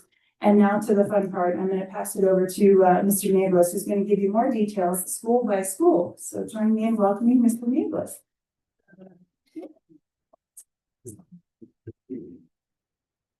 Thank you so much for giving us this opportunity to be heard. For the first one, here we go. Okay, so I'd like to just go by site, and these were designed by the EL coordinator of the site, and then just very deliberately looked at and looking at what information do we want to share, what information do we want to make sure people see, and what information do we want to make sure is right there that no one has to look for, especially our successes. We don't want to put anybody in the position of having to seek out a success. We want to make sure that the kids are championing them. We want to make sure the community is, and we want to make sure that all staff are. So we're going to start with CHE. This was put together by Anna Vega. And what we have here is 13 EL students, and by the time that this was done, we had an LPAC completion of 100%, which in and of itself is phenomenal. Just to be able to get the students there, practiced, focused, dedicated. We do have somewhat of a situation where we're looking at the iReady scores, and because what's really cool about iReady is that it's so computer adaptive with that elementary mindset that it's really being successful with this. And so we're seeing a lot of growth. There's actually a statement from Ms. Vega. So at CHE, we've seen a shift in our EL numbers. Our numbers growing, and we're also seeing more newcomer students. Site-wide, we want to be able to ensure that we're supporting EL students and their families. We're happy to have LOWUSD support on Thursdays and Fridays, and it is challenging without the bilingual support. I myself am bilingual. In fact, I was the bilingual aide at CHE for approximately 8 years. However, now I'm in the classroom. This year, I taught a 2-3 combo. As much as I'd want to, I cannot support ELs in the same capacity as I used to. At CHE, we feel that having a bilingual aide 5 days a week would be supportive to our students and our families. While our EL number is lower than the other sites, our need exists and should be acknowledged. We might think that the small number of EL students would entail less needs. However, our students' needs exist and vary across the board. We want to support their individual needs, and as a site, we feel that focusing on their specific goals will lead to them becoming successful in their academics as lifelong learners. Another element that was brought to our TK, brought up by our TK teacher was behavior. Mrs. Marshall pointed out, it's cool that you're here. Mrs. Marshall pointed out that behavior is a key element in TK, and language barriers can make understanding and communicating challenging with these younger students, especially as they're starting their journey with us. Having an aide 5 days a week can ensure that behavior and expectations are continually being reinforced. After all, if we support them in developing better school habits, we can better help them when it comes to their academics. As our EL number is growing, CHE wants to ensure that we are doing our part to help our EL students. The expectations that they face can be overwhelming, and we want to make sure that we are taking the weight off of them so that they can feel successful. Their site plan, that's the end of the statement, but the site plan definitely calls for this idea of ensuring that students are met and being met for all their needs, no matter where they are. And I think that ties directly in with the discussion of equitability, the discussion of what every student needs, and the discussion of what we as professionals need to be able to identify within those students. CHE is doing great. Now, Yay. LAE is also doing great. We're all doing great. They're actually at a 9% reclassification. They completed the LPAC earlier than their previous years, which is phenomenal, which takes a lot of stress off of the state testing that comes after it for a lot of the students. We've seen wonderful growth in the English language acquisition, and the ELs have been given instructions with OG actually. And one of the big successes is one of our newcomers is actually so confident that they're sitting down and reading in English with students now. So to be able to come into a school, get that support, get that emotional support as well. And I think it's a great testament to the culture of that classroom if that student feels that comfortable to be able to read. Because as we know, being in the classroom, We have a lot of students who English is their first language and put them into a chance to read, and they're not going to want to. Valley of Enchantment is also doing awesome. 52 EL students with 5 reclassifications this year. So that's a phenomenal support. This is put together, LAU was put together by Rosa Vacchio, and this is Amanda Hollow. So the EL8 supported 50 students, and we were able to reclassify 3 of the long-term learners as well. So these are students who are part of it, but they've either been moved out of it, or parent guardians have sometimes opted for them to move out because sometimes the social aspect is just a little bit stronger and they want to get into an elective, or they feel that there's a support system that maybe is failing them as our part, and that's something we should look at. But we're still seeing success with those students. So that is showing that we're still putting up a very good net. Looking ahead, we really want to focus on a universal access plan, and that would correspond with the idea of vertical articulation, kind of developing an EL program that you would know, okay, 1 month in, what is a student doing? 2 months in, what is a student doing? If an EL is bumped up to a new COUT level of 4, what can we expect from them? What does that look like? And then also trying to identify what the test is testing and preparing them for that as well. Okay, here we are. This is MPH, Mary Patton Head. Just full disclosure, my passion in teaching, my passion before teaching was poetry. And this is just putting this out there for the kids. This is something I'm really proud of. All these little blurbs are actually taken from a poem that they wrote, that they each were given, called I'm From. So really trying to get them to stress that importance of implementing culture, implementing their voice, implementing their experience, and then having them put it together in a collage type manner. So that it reads as, I am from the waterfalls, from bottles of water filled with I'm from the noisy and energetic. I am from gathering at tables for all holidays. I am from neighborhoods and parks, from the sister who has been with me since birth. I am from memories. I am from the port of the beaches and the doors of my house. My house dog died and we buried him near my house. My house cat left and never came back. I am from Colombia and Spain, tamales and tacos, of the crying lady in the night who scared my family. They never went back to the lake that night. Oh, okay. So this is just an example of one of the ways that we're trying to really get them to embrace aspects of their culture and how they add to culture while preparing for things that they have to do, like these tests. So we set them up where they have to find ways to build their vocabulary. They have to write out different things. They have to listen to poems and then write about what they think it is as practice for parts of this LCAP where they are having to listen to conversations. I encourage them to always eavesdrop when they're at restaurants so that they can tell me gossip when they come back. I encourage them to watch movies all the time in multiple languages with English subtitles on, just so that they can constantly grow and feel that pride in where they are from and see what they can add to everything.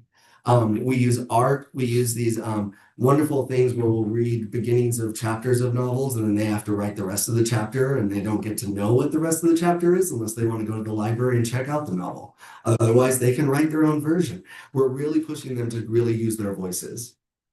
Can you tell them, sorry, let me interrupt you, but can you tell them about how you incorporated art and giving into your books? Oh, yes. Okay, so realizing that fundamentals of reading is not the way that we used to think that it was, which is memorize their vocabulary definition by definition. You can start with apple and I'll meet you at zoo.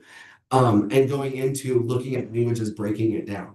Looking at language as understanding the prefix, the root, even understanding that if it's Latin, it's going to be spelled a certain way. If it's Greek, it's more likely to be spelled a certain way. And so using that, you've been able to utilize choosing out and seeking out language acquisition by year. So across the board, what is it recommended? How many roots does a 3rd grader should be taught? How many roots for a 4th grader, for a 5th grader, sixth grader, etc. So using the training that we got a lot of resources that aren't really public, but because we had them, I was able to go through and build a matrix based off of grade so that when a student comes in, if they are a level 1, we can just immediately upload onto their Google Classroom 45 slide presentations that they'll know they have 1 week at a time, and that's the next 2 years of class. But at least every week they're learning 5 new roots that are impacting their reading. And yeah. So that's one of the things that we're building. We're up to 7th grade right now. And we just So no more hooked on phonics? it worked for me, but it was a different time back then, a different expectation, you know what I mean? Like, all right.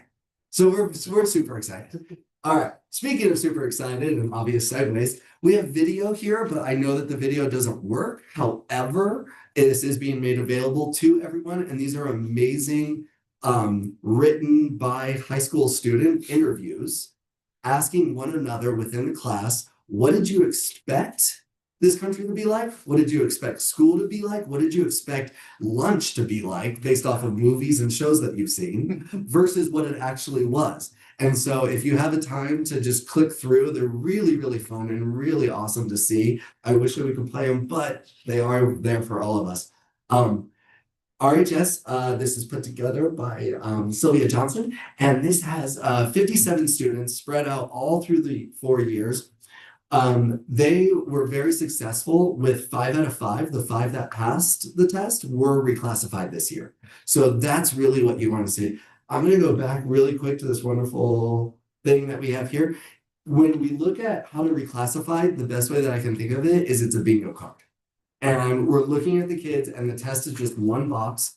Their iReady score is one box, their writing sample is one box, their recommendation is one box. And it's really just a situation of getting the kid emotionally to the point where they want to sit down and play bingo, and it's not a distraction. It's not a situation where they're feeling like, I got this done, I got this done, I got this done. And now this test is telling me I can't do it, and just trying to really kind of build that up. So having 5 out of 5 go and do it and then follow through with those other recommendations and necessary things is huge, and just such a huge satisfying thing to celebrate.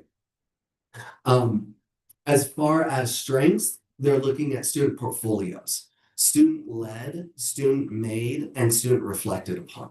And so they're incorporating listening to and reading novels and short stories just to give them that practice, like with the test, where you're just getting little blurbs and then having to immediately turn around and summarize them. Okay. That leaves us to RBA and MHS, and that's Anna Barani. And she put this together, and this actually is huge with 25% reclassified. That's a wonderful thing, because that, I mean, you can't show up to a class the next year and 25% of your students aren't there. That's going to be a huge motivation to the students who are there, because that's living testimony to kids who aren't just going on somewhere else. They can stop them in the hall and say, hey, how did you do it? They did a wonderful job by providing they call the study skills menu, and this is something that's available to the community. And this kind of segues into what we're trying to do with the parent workshops. I say all the time, like, I went to college, I know how to be successful for certain things, but if tomorrow my family and I found ourselves having to go to a new culture, a new country, a new situation, I would have no idea how to give my kids, my own children, advice on how to sign up for community college, or what the difference is between a community college, a trade school, a internship school, or anything like that. And so by creating these types of menus and interactive means for the students to share with their parent guardians to be able to look at it, that's what we're looking at trying to build. And so we're even brainstorming these ideas where DLAC meetings can be ELAC meetings as well, where we can maybe find a restaurant or something that has a banquet room, that it doesn't have a wedding planned on a random Tuesday every 2 months. And they are willing to help out the community by saying, yeah, you're going to bring 30 families here that are going to eat, use our room, and then we can make little signs that say MPH, VOE, this area, and then we'll have a little station for the younger kids and the youngies to come over and color and stuff, while the parents can actually interact and go around. And then there's never the situation of, do I want to be there to support my older kid, or do I want to be there to support my younger kid? It can be one-stop shop for the whole community. And Brittany shared that she makes great friendship bracelets, like she did at open house, and would be willing to help us out with that fun activity for the students, for the younger ones. Yeah. So thank you all so much. Obviously there's so much more information on these slides, and so much more to every one of these kids' identities. And so just if you have a moment, look through. We're super proud of them, and we're just super happy to be able to serve the community in this way.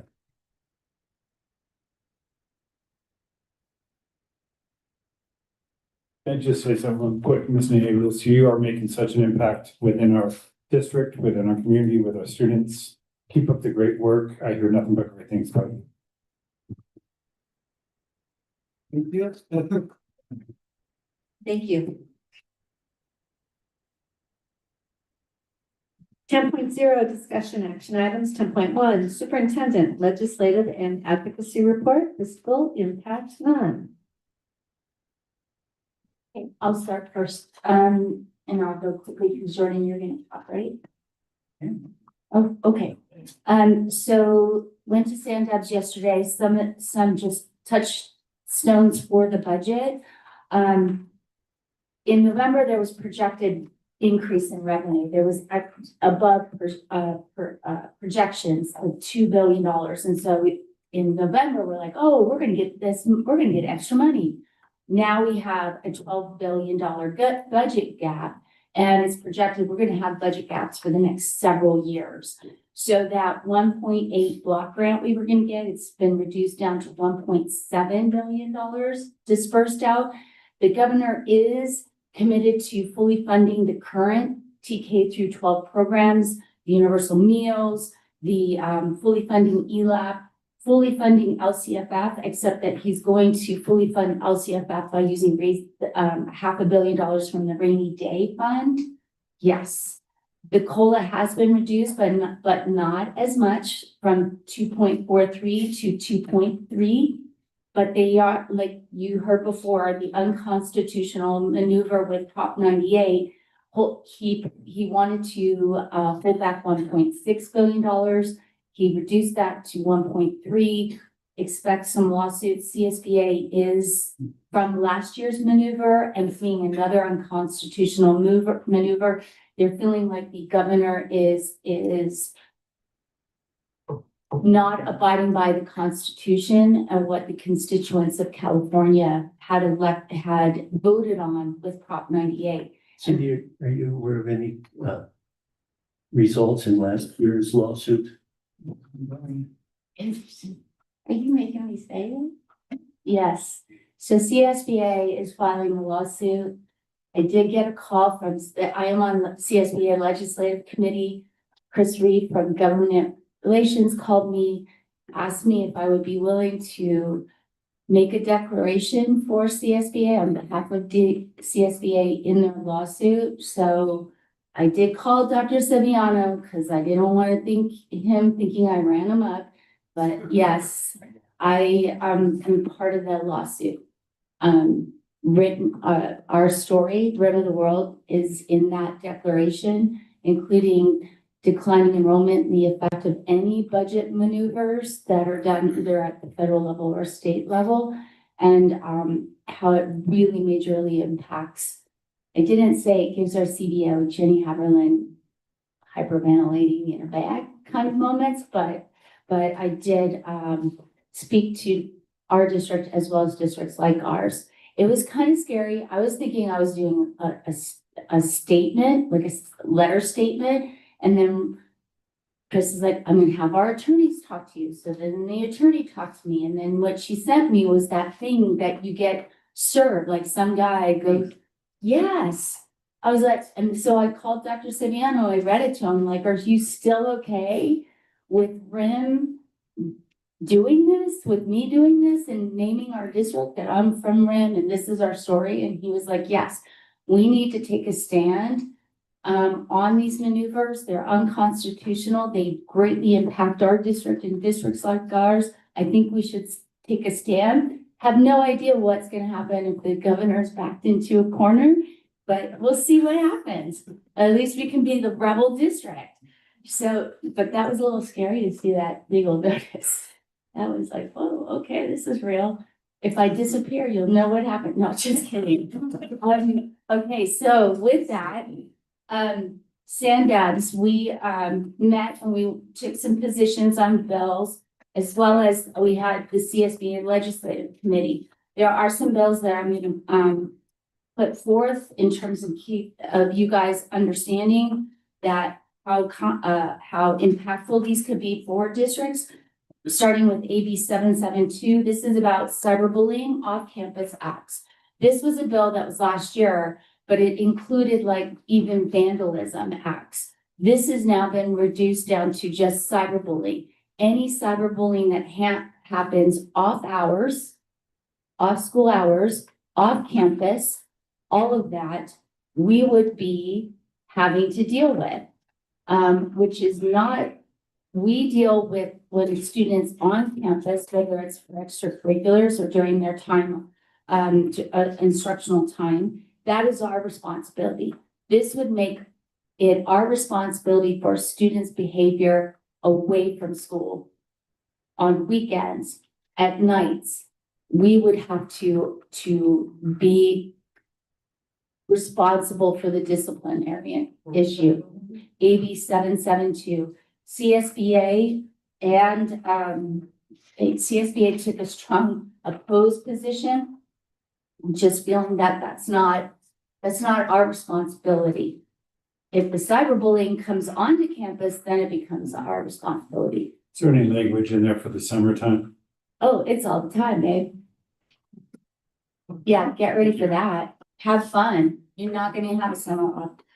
Then really cool thing for teachers, AB 1119 is dual credential. They're gonna create a work group for teacher dual credentialing, like you get like a multi-subject, you also get the pre-K early childhood education. So then you have both that ability to do many different, fill those different capacities. That's just a work group to figure out the credentialing pathway, but that would be pretty cool and it would just be emerged in your regular credentialing program. It wouldn't have to be extra like it is now. So CSBA took a support on that. Then we had, oh Lord, it was like, it's a marathon. Then we had the AB 1204, the grade span adequacy adjustments. So, yeah. So this, while you go, oh, this is really exciting, it's going to increase supplemental grants from 20% to 35% and lower down the thresholds for concentration grants from 55% to 45%. This is going to be the best thing ever. But the unintended consequences, it doesn't grow the educational Prop 98. So it would take the current money and then just reformulate it. And there would be losers and winners to this reorganization. They're taking the same amount of money, but reorganizing it. So it doesn't help our districts at all to take, unless you grow Prop 98, unless you grow, and what we advocate all the time for is grow the base. You grow the base, I can pay my staff more, that I can hire more EL aides, I can, do more programs and services for kids. But this focusing on supplemental and concentration doesn't help the cause. So CSBA took an oppose unless amended. Next, AB 1230. This one is really concerning. Like my hair was on fire. This bill would actually, if a student is expelled, there would be basically at least 45 days before the end of the expulsion period, you develop a student plan of rehabilitation with staff, and you tailor that plan to the pupil's needs, and you address the behavior that led to the expulsion. Basically, it's an IEP plan for student behavior, and the district is on the hook for payment of the wraparound services. And so my question was, what happens if we put together this plan with the parent and somehow you missed something? You didn't get that last counseling session in, or something, or some monitoring piece didn't happen. Does this open us up, like it does for special education, to liability by the parent? To say, you didn't comply with my student's rehabilitation plan. Pat O'Donnell said, you got that right. It does. Additionally, we don't have the resources up here that a lot of the other Yes. school districts have locally, so would we almost Just like automatically special not, ed? yeah, we would not be in compliance just because of our resources. Yep, just like special ed, when we do not have the resource on the mountain, we bus a kid down the hill to get their services. So this bill, while good intentions to make sure we're really helping students come back and integrate, to make it so that it's a plan that has to be followed by the school. Then I was like, okay, like in special education, we don't want to run into fate versus favor where we feel such empath for the student and the parent. We give too much that's too costly for the district and not appropriate services to the student. Do you think that could come into play? Yes, yes, it will. And then we will be on the hook for that, for making sure that we provide that plan detail. So that one was opposed unless amended. I was happy that CSBA took that position. It does lead down the path of possible litigation for districts. Then the last,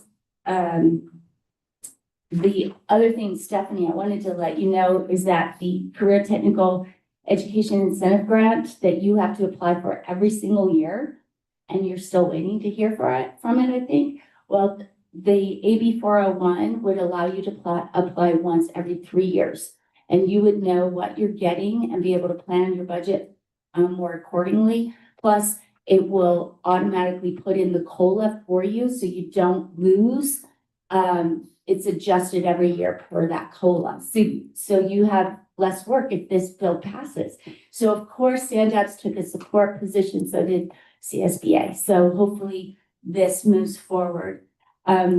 So that the other piece that is kind of tricky is AB 560, which it's for special education recommendations for sizes of different components of special ed classes, RSP classes, that kind of thing. Again, really great intentions of lowering those sizes of classes and to be able to service special education students more effectively. The problem is it doesn't grow the pot of money for education. So if you do this, you're stealing from Peter to pay Paul. What is going to be affected in other areas of the budget in order to enact this? Because they have no intention of adding to Prop 98 to expand these kinds of things that have really great intentions. But unless you give more money to education, all you're doing is like Jenga, pulling apart and it will fall. It will fall. You can't do everything you want to do with the budget as it exists now unless they grow Prop 98. Just that's the name of the game. So yeah, we're hoping both CSBA and Sandabs took an opposed position due to the problems with not growing Prop 98 to be able to commit to these kinds of things. In terms of coast to coast, talking to Jay Overnolte, we talked special education. We know that the Department of Education has been cut by 50%. So expect some major chaos in releasing Title I, depending on how we get Title I and how much we get to Title I. What we did is we didn't focus on that, say Department of Education, we tried to stay on task, on positive. We tried to protect funding streams. So special education, we talked about, of course, support, increasing the money, at least not maintaining the same level as last year, because that's really a cut when you adjust for inflation. So we asked for COLA to be at least put on special education. The ESSA money, Title I, II, III, IV, and V, we asked that be kept. Please don't pull that. There's ideas in place that maybe Title I will be released in a block grant directly to LEEs, but possibly shaved. Title II, which is the teacher recruitment and professional development, is very vulnerable to be cut. And Title III, English language learner acquisition, is very vulnerable to be cut. So then we talked about broadband and cybersecurity support. I got to speak to the Secure Rural Schools Act. And Jay Albertalti is one of the congressmen who signed on to that. He understands it's an issue of equity, so he fully supports that. Maybe we don't get a lot of money with declining enrollment, but it does, as Jenny says, every dollar helps. And then we talked about Medicaid, advocating to keep Medicaid cuts away from kids. However, Medicaid, they're tasked with cutting $880 billion. They're also being tasked with cutting over $300 billion from education. So we'll see what happens in the next couple months with these areas that are so concerning for us, because what they decide with these funding streams will greatly impact our own local budgets. So we'll just see what happens. I know, but I have to say, I did build some really great relationships that people I knew but didn't really know. We hung out for 3 days and it was great. And we had great conversations, cleared up some misunderstandings. And I think that we all came together really well as advocates in Jay's office, especially. Did you guys, if you want to bring anything up, like the behavioral plan for action and resolution, just say something and we can put it on the next agenda. That one is really concerning. The cyberbullying, the student behavior away from school time is also is very concerning given the ramifications. Shannon will be working all the time. I just don't know how we could possibly enforce that over the summer. I don't know how we can enforce that over the summer. And something happens June 15th. And are they expecting us to take care of it June 15th or August 15th when they come back? I think the devil's in the details on that. This right now is painting the picture. We're responsible for their behavior in cyberbullying when they're away from school and off campus.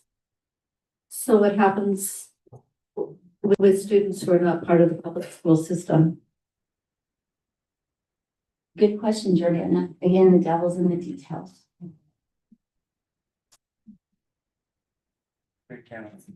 Yeah. Dumpster. Oh, one other thing, sorry. Senator Chobok has put forth a bill, SB 745. Again, I commend the intention. It's proposing that working with the CDE, putting together curriculum for a year-long course that would happen in high school, of course, for American civics engagement. It's a year-long course. You could opt out and do a semester course, but it still would be an additional course to be taken in high school, probably in the senior year. And we already have ethnic studies senior year. We will have financial literacy backing up to senior year. Then we have yet another layer your senior year. So your senior year where you're like, Yahoo, I get to take more electives. You are taking more mandatory required classes. I am vastly opposed to adding more. I think that this could be easily added to government, that one semester course. I don't think that we need to have another standalone course. I just find it this along with the computer science bill, I just think that there's just too much. Let our teachers teach what we have and let's do it really well. And if we want to take a look at curriculum as the courses exist now, let's do that. So I'll be talking to her aide about my personal opinion on let's hold off on doing more and more and more mandatory courses, especially at the high school level. So Cindy, interestingly enough, at CSBA last year, the AEC conference, I went to a session on the seal for civic involvement. And it was Anaheim Unified was putting it on, and they currently incorporate it in their Gov class, and they're looking at also have it be a part of their ethnic studies class. So it's already, and they've got a huge program. It's really, really very, very fantastic, well developed. So there's already a place for that with existing required courses. So when you do talk with Senator Topo's aide. Give her an example. Yeah, exactly. Santa Ana. Anaheim. Anaheim Union.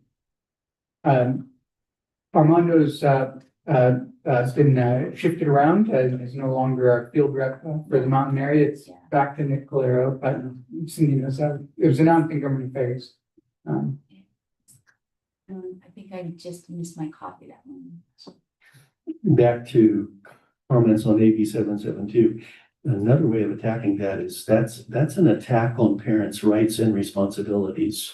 They have both the right and the responsibility for the students. The school district does not have that responsibility or that right when the students are not here. And so that would be another way of attacking that. Again, so if you want to bring any of these forward to agendize an item to make a resolution, do it in the future agenda items section, and we can talk about it then. I can provide an update on our advocacy platform. I'd love to be able to bring that forth for our next board meeting. But it is drafted with the 5 points that we had talked about: full and fair ongoing funding, safe and modern school facilities, equitable and sustainable transportation funding, including the transition to EV for mountain areas, comprehensive support for special education, and streamlined accountability and local LCAP, local control and accountability plan. So I have those all ready. I thought I'd share them with your emails so you can review them. And then we can talk about it next time that we're, next board meeting. It is not on RIM letterhead specifically because it's in draft form. I didn't want to put anything on our letterhead until we adopt it or have it up for adoption. So any questions?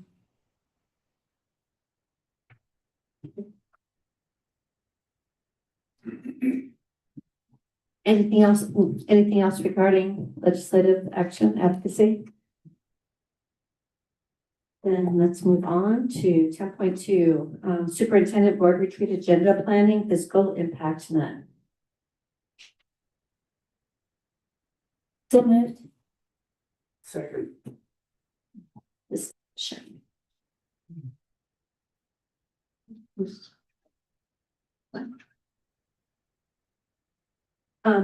So as far as some of the things that we've talked about to include, do you want to, go ahead. We just made notes from our previous conversation, board's previous conversations. One of the areas was to talk about sunshine language for negotiations. There is the board self-evaluation that Ms. Reed is coordinating with you all to. Deadline's Monday. Deadline is Monday. Calendar. And all I had other than that was the advocacy piece. So I'm wondering if they are able to get a copy of the proposed platform, advocacy platform. Maybe that could be something that we could plan to discuss at the retreat. And then another thing that we possibly discussed was depending on what we get in terms of the architectural Measure E architectural plan. Would you want to? Yes, just we're finalizing, Ms. Haverling's team finalizing the architecture contract. The goal would be, the thought was that somehow we could put together something by the 26th, but it's really not going to be reasonable enough time. But we do believe this summer we should have a conversation about that. I just don't know if we're going to have it in time for the June 26th with approval. Is that correct, Ms. Haverling? That's a tight timeline. Right, we are reconvening on Monday as a group to do the final selection of our kind of top pick. And then we'll be hopefully bringing an agreement of a contract on the 26th board meeting. So then, I mean, that will be the first time they'll be under contract with us, because we won't make it in time for the June 5th to be in contract. So once they're under contract, I'm assuming it's several meetings over the summer, and then being able, we'll have a contract with Schoolworks as well, brought in June, the 5th or the 26th. We already have that contract, and that will start helping the conversation with prioritizing projects in line with matching funds. So we can gear our project development around maximizing those dollars. So if we really focus on the advocacy platform and our goals, and create maybe an advocacy calendar based on when our legislators are in district, then the following week, regular board meeting, we can officially adopt or approve the platform, right? Okay, I just want to make sure we have a good timeline. And tentatively, based on that, because your platform limited to what, 2 pages at most, and yeah, and so it is at 2 pages right now, but what we can do is we can take that platform and then start saying, okay, full and fair ongoing funding for all of our bullet points that we have. What are the pieces of ed code that relate to that on our platform? And how might we adjust or update that ed code, or update any previous legislation, so that we can start doing some of the groundwork for our legislators to say, oh, full and fair, safe and modern school facilities. We have some, here's relevant ed code section for school facility program that governs it, and here's how we can adjust ed code section 17075.1. So again, that would be the next step to actualizing the platform, and not just telling the story, but also giving them practical solutions on how to implement it. Excellent. Is there anything else that any of y'all would want to have added to our retreat discussions? I think that in closed session and setting the superintendent goals, I think we've done a lot of work about our expectations and the feedback from Dr. Siviano and what he's done and what he's planning to do, kind of took care of some of the things that we would normally have put into a retreat. So it's kind of, like a lot of it's happening in that manner, the back and forth discussion. Agreed. And I think historically we've had more tasks than we've had time. So if the advocacy, it's something we've definitely, in recent years, we've really been spending a lot more time on it and having the opportunity to really explore it. And then we can actually create a calendar. We can get the dates that the legislators are in. We can decide, try to hit. I mean, obviously would have to be out to ask to be put on that day's agenda. And then all of us can go, because we can agendize this and have the meeting all together. Other boards have done it, and we can do it. And that way and then we can organize prior to the meetings, and we can have a little chit chat about that. Fantastic. We good? Then in terms of, we have a motion. So in terms of including in our board retreat agenda, we have sunshine language to discuss in closed session. Our school board internal evaluation, advocacy platform, and calendar. And am I missing anything? Do we want to have a straw man of talking about priorities, or just not priorities for bond measure E, or no? I don't think we're there yet. We will be soon. Okay, then I would appreciate amended motion so we can go ahead and vote on this. I make a motion. I make a motion to have the board retreat include sunshine language, closed session, board self-evaluation, advocacy, and advocacy calendar. Second. Any further discussion? So that was Cindy made the motion, Scott seconded it. Any further discussion? If for some reason one of us think of some brilliant idea, we do have one more board meeting where we can add something. But I agree with Jordana that sometimes we've given ourselves too much to do in a limited time and we felt rushed. And we felt that we didn't do what, accomplish what we wanted to accomplish. So. Agreed. Okay, well then I'm gonna go ahead and call for a vote. All in favor? Aye. Aye, all opposed? Motion passes unanimously.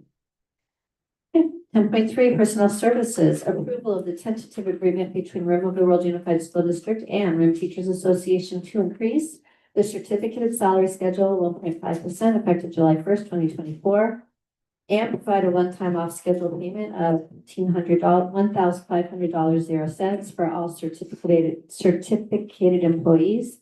Update the certificated stipends and increase the total personal necessity days from 2 of 12 to 4 of 12. Fiscal impact, $543,084.37. Budget source unrestricted general funds and restricted general funds. So moved. Second, was that Scott made the motion and then Cindy seconded. And red light on. Any discussion?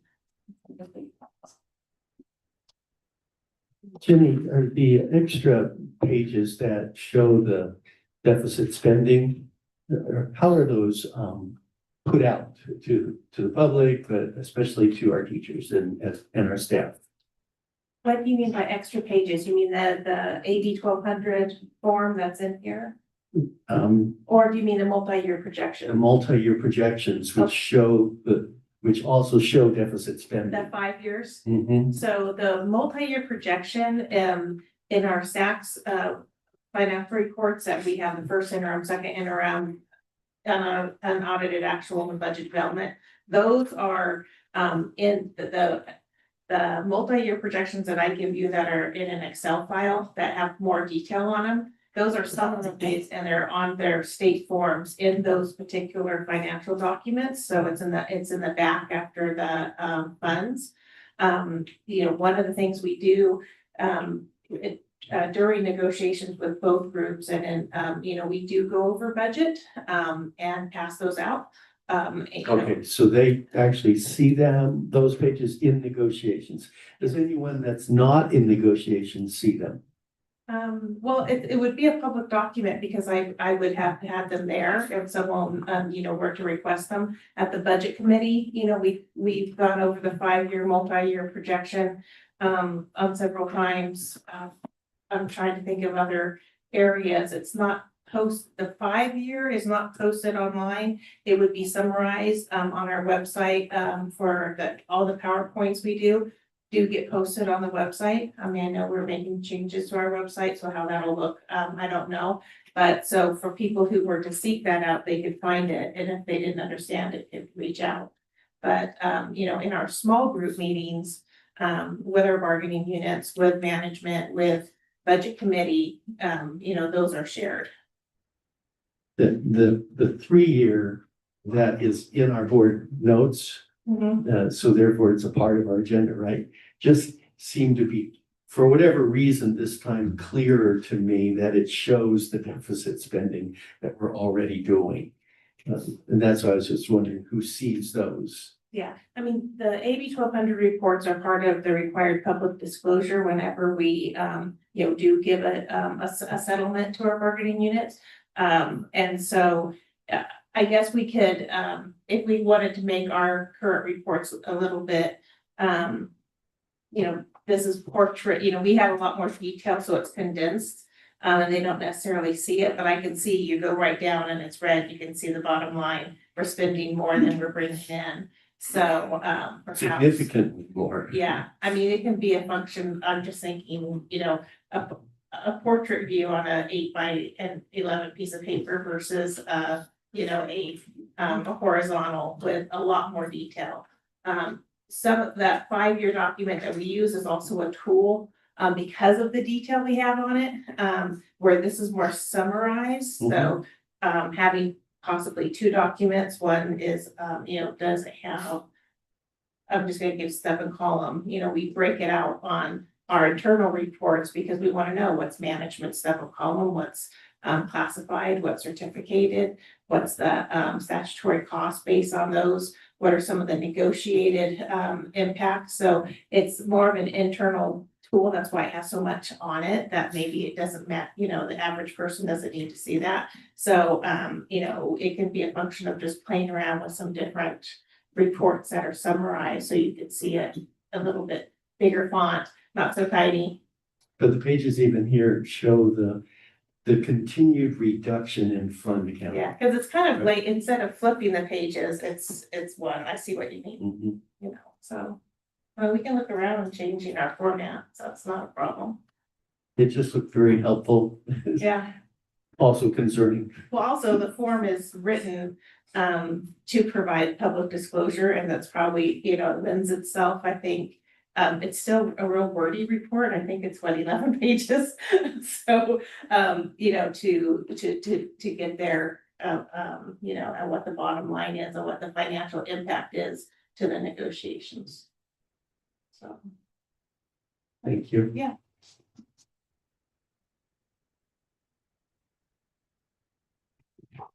Okay, then I'm gonna go ahead and call for the vote. All in favor? Aye. Aye. All opposed? Motion passes unanimously.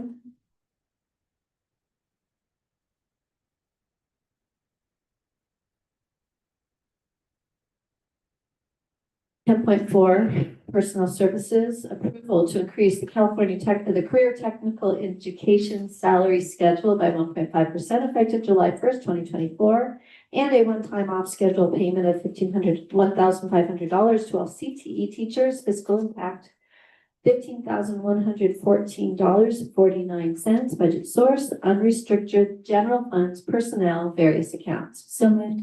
Cindy? Second. Jordan? Discussion. Calling for the vote, all in favor? Aye. Aye. All opposed? Motion passes unanimously. 10.5, personnel services, approval of the collective bargaining agreement between the California Schools Employee Association and River of the World Unified School District to increase the classified salary schedule 1.5% retroactive to July 1st, 2024. Provide a one-time off-schedule payment of $1,000 to all classified employees prorated to full-time employment, and eliminate all furlough days, fiscal impact $404,714.27. Budget source, unrestricted general funds, restricted general funds. So moved. Cindy? Second. Scott? Any discussion? Calling for the vote, all in favor? Aye. All opposed? Motion passes unanimously. 10.6, personnel services, approval to increase the certificated management, classified management, and classified confidential salary schedules 1.5% respectively, effective July 1st, 2024, and a one-time off-schedule payment of $1,500 to all certificated management, classified management, and classified confidential employees. Fiscal impact $91,945.42. Budget source, unrestricted general. So moved. Cindy? Second. Scott? I do have a question, just a clarification, since we've just had a couple of agenda items that are going through the different employee groups, and noting that with for the CSEA, the off-schedule payment was $1,000, where with management and with our RTA and with CTE, it was off at $1,500. So can you just make sure and clarify why the difference? The clarification is CSEA received their furlough days back, and RTA and management do not have furlough days. So it came out equivalent to about the same. Okay, so there is equity there. Yes, ma'am. Okay, terrific. Anything else? Calling for the vote, all in favor? Aye. Aye. All opposed? Motion passes unanimously. 10.7, business services, approval of resolution number 24/25-31, To authorize temporary borrowing between funds of the River World Unified School District for the 2025-2026 school year fiscal impact none. So moved. Cindy, Second. Scott, any discussion? Calling for the vote, all in favor? Aye. All opposed? Motion passes unanimously. 10.8, Business Services, approval of Assembly Bill 218 assessment and provision of excess liability coverage with schools excess liability fund fiscal impact, $293,904.92, budget source, unrestricted general fund. So moved. Cindy? Somebody second. Seconded. Jordan? Any discussion? Calling for the vote, all in favor? Aye. All opposed? Motion passes unanimously. 11.0, consent calendar. Want to take a moment and we know if there's any to be pulled from the list? So I have several things I was really interested in. There are so many things on here that I think are really significant, from the STEM math, the C-STEM math, the science and computer studies, the English learner master plan, which was really interesting. And the fact of what's going on there. And we talked tonight about DLAC and ELACs. But I want to pull number 10, please. Thank God. I also would like to pull, No. yes, I would also like to pull number 23. And if I was going to go on, there's also some really good things going on in dual enrollment, in the Kelvin contract, in the solution tree, which was mentioned tonight as well by our principal, the volleyball team going on the Irvine tournament, Mountain High School Counseling Wellness Center, and even the Shaw Consulting and Cal State using the rooms, but I want to do 10 and 23. That was cheating. Gosh. Cheater, pumpkin eater. Bill, I want to hear more.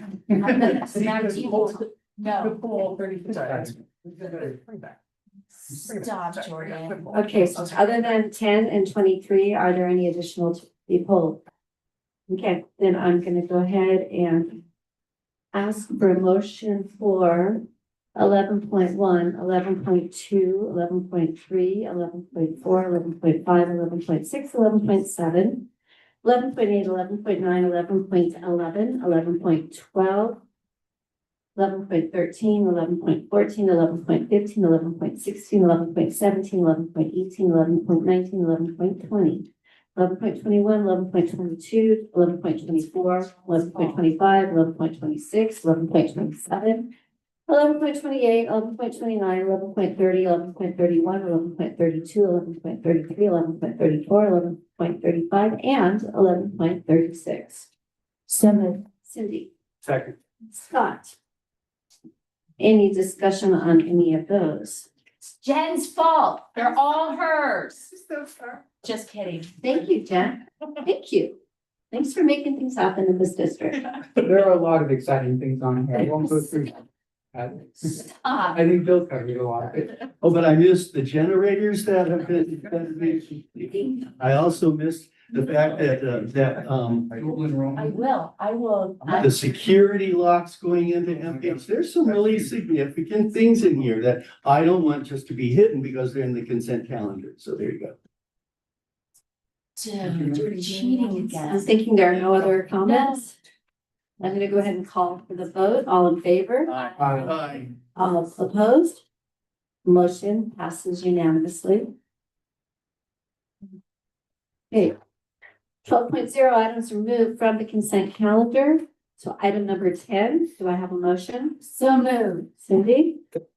Second. Bill? Move this along. Now, it needs to be clarified because at the moment, we need to approve this as long as the language is changed in there for the 25-26 school year, because right now it only goes through to June 30th, 2025. I think that was an accident somewhere, but it just needs to be clarified that we'll approve it based on it actually being dated for 25-26 school year. We can bring this one back rather than do that. Is that what But you yeah, prefer? I would prefer if we brought it back Because it is an error on the county's part to have the wrong year for service or community schools support, so we can bring that one back. I would Okay. recommend we do that. If the board's. So now do we want to table that? Is that the I would way table you it, prefer? So I move that we table this to the next board meeting? Do you remember most? I will like to revise my motion to table this And Bill, are you? until the next school board meeting. And Bill, you were the second, so are you fine with that being the case? Yes. Okay, so we're gonna Go ahead and vote on tabling number 10 to come back at a future board meeting. Aye. All in favor? Aye. Aye. Oh, All sorry. opposed? Motion passes unanimously. Item number 23, do I have a motion? So moved. Bill? Second. Cindy? I assume there's discussion. I just wanted this to be brought out again, more in the open, that this is where we're certifying the election and the votes of our community that voted in favor of the bond at a very overwhelming rate, at a very positive rate. And I wanted to simply make sure that we said that we affirm that vote in an out loud way. Okay. Okay, all right, you got that, all right. Thank you, Bill. Any other discussion? Calling for the vote, all in favor? Aye. Aye. All opposed? Motion passes unanimously. 13.0 Governance Team Future Agenda Items Planning. 13.1 Time allotted for the Board of Trustees to request agenda items for future meetings.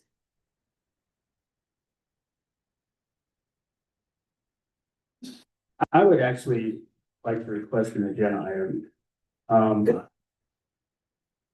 Being a former student at MPH and seeing how MPH is aligning so closely with the high school and all the awesome things that are going on at MPH. As far as band, Avid, arts, choir, I would like to have on the agenda a discussion about somehow working in a sports program at MPH. We have the High Desert that has a program.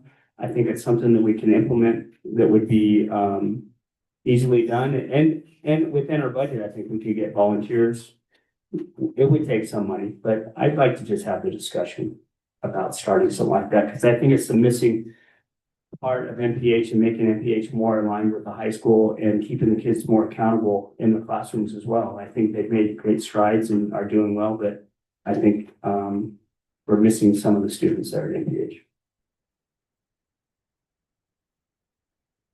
So noted, we'll go ahead and agendize that for future board meeting. Fantastic. Is there anything else, Bill? Yeah, Lucerne Valley Unified School District recently did a resolution that criticized the state's failure to fulfill its legal obligations under Senate Bill 1315. Senate Bill 1315 was to reduce all of the different kinds of documents and reports and all that a local LEA has to do. And I think we ought to consider doing a similar resolution, saying something that we, especially for the small school districts, we're the ones that really have to do the extra work.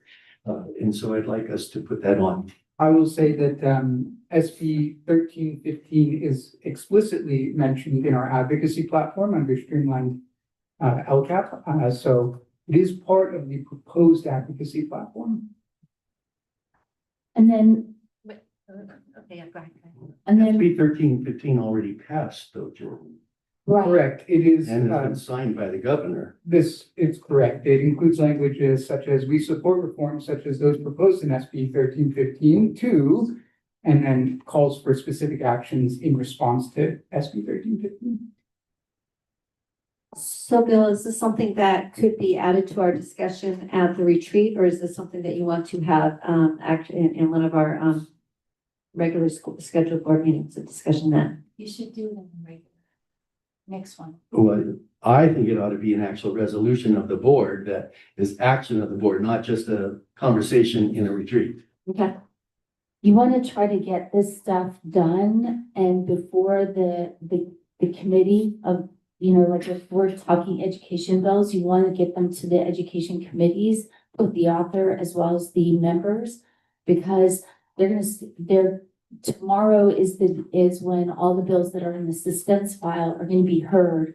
And then there may be some that are going to be moving on. So, and then, you know, they do their thing, they're going to trade houses. So you want to try to get the information and impact the people as soon as possible. So time's of the essence. Yeah, so with that, my suggestion was we do resolutions to oppose AB 1230.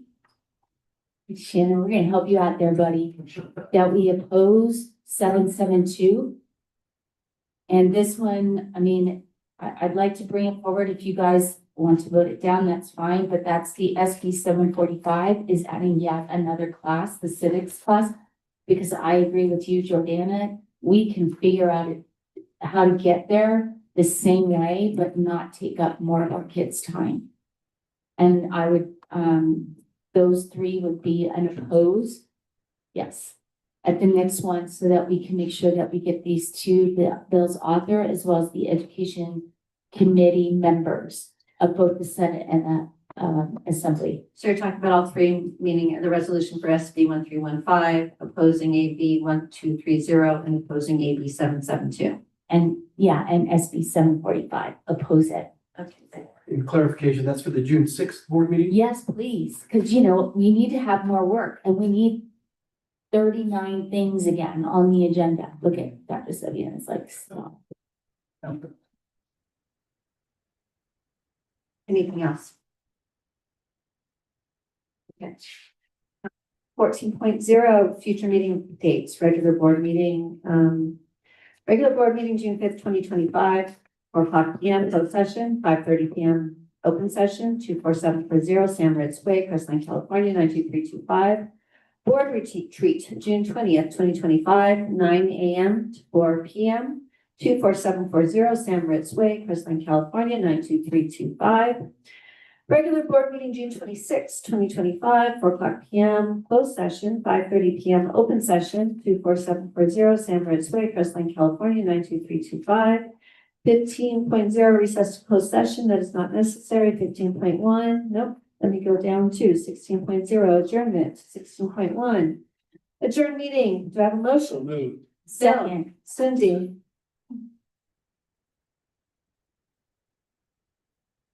So, calling for the vote. Aye. Aye. Motion passes unanimously. The meeting is adjourned.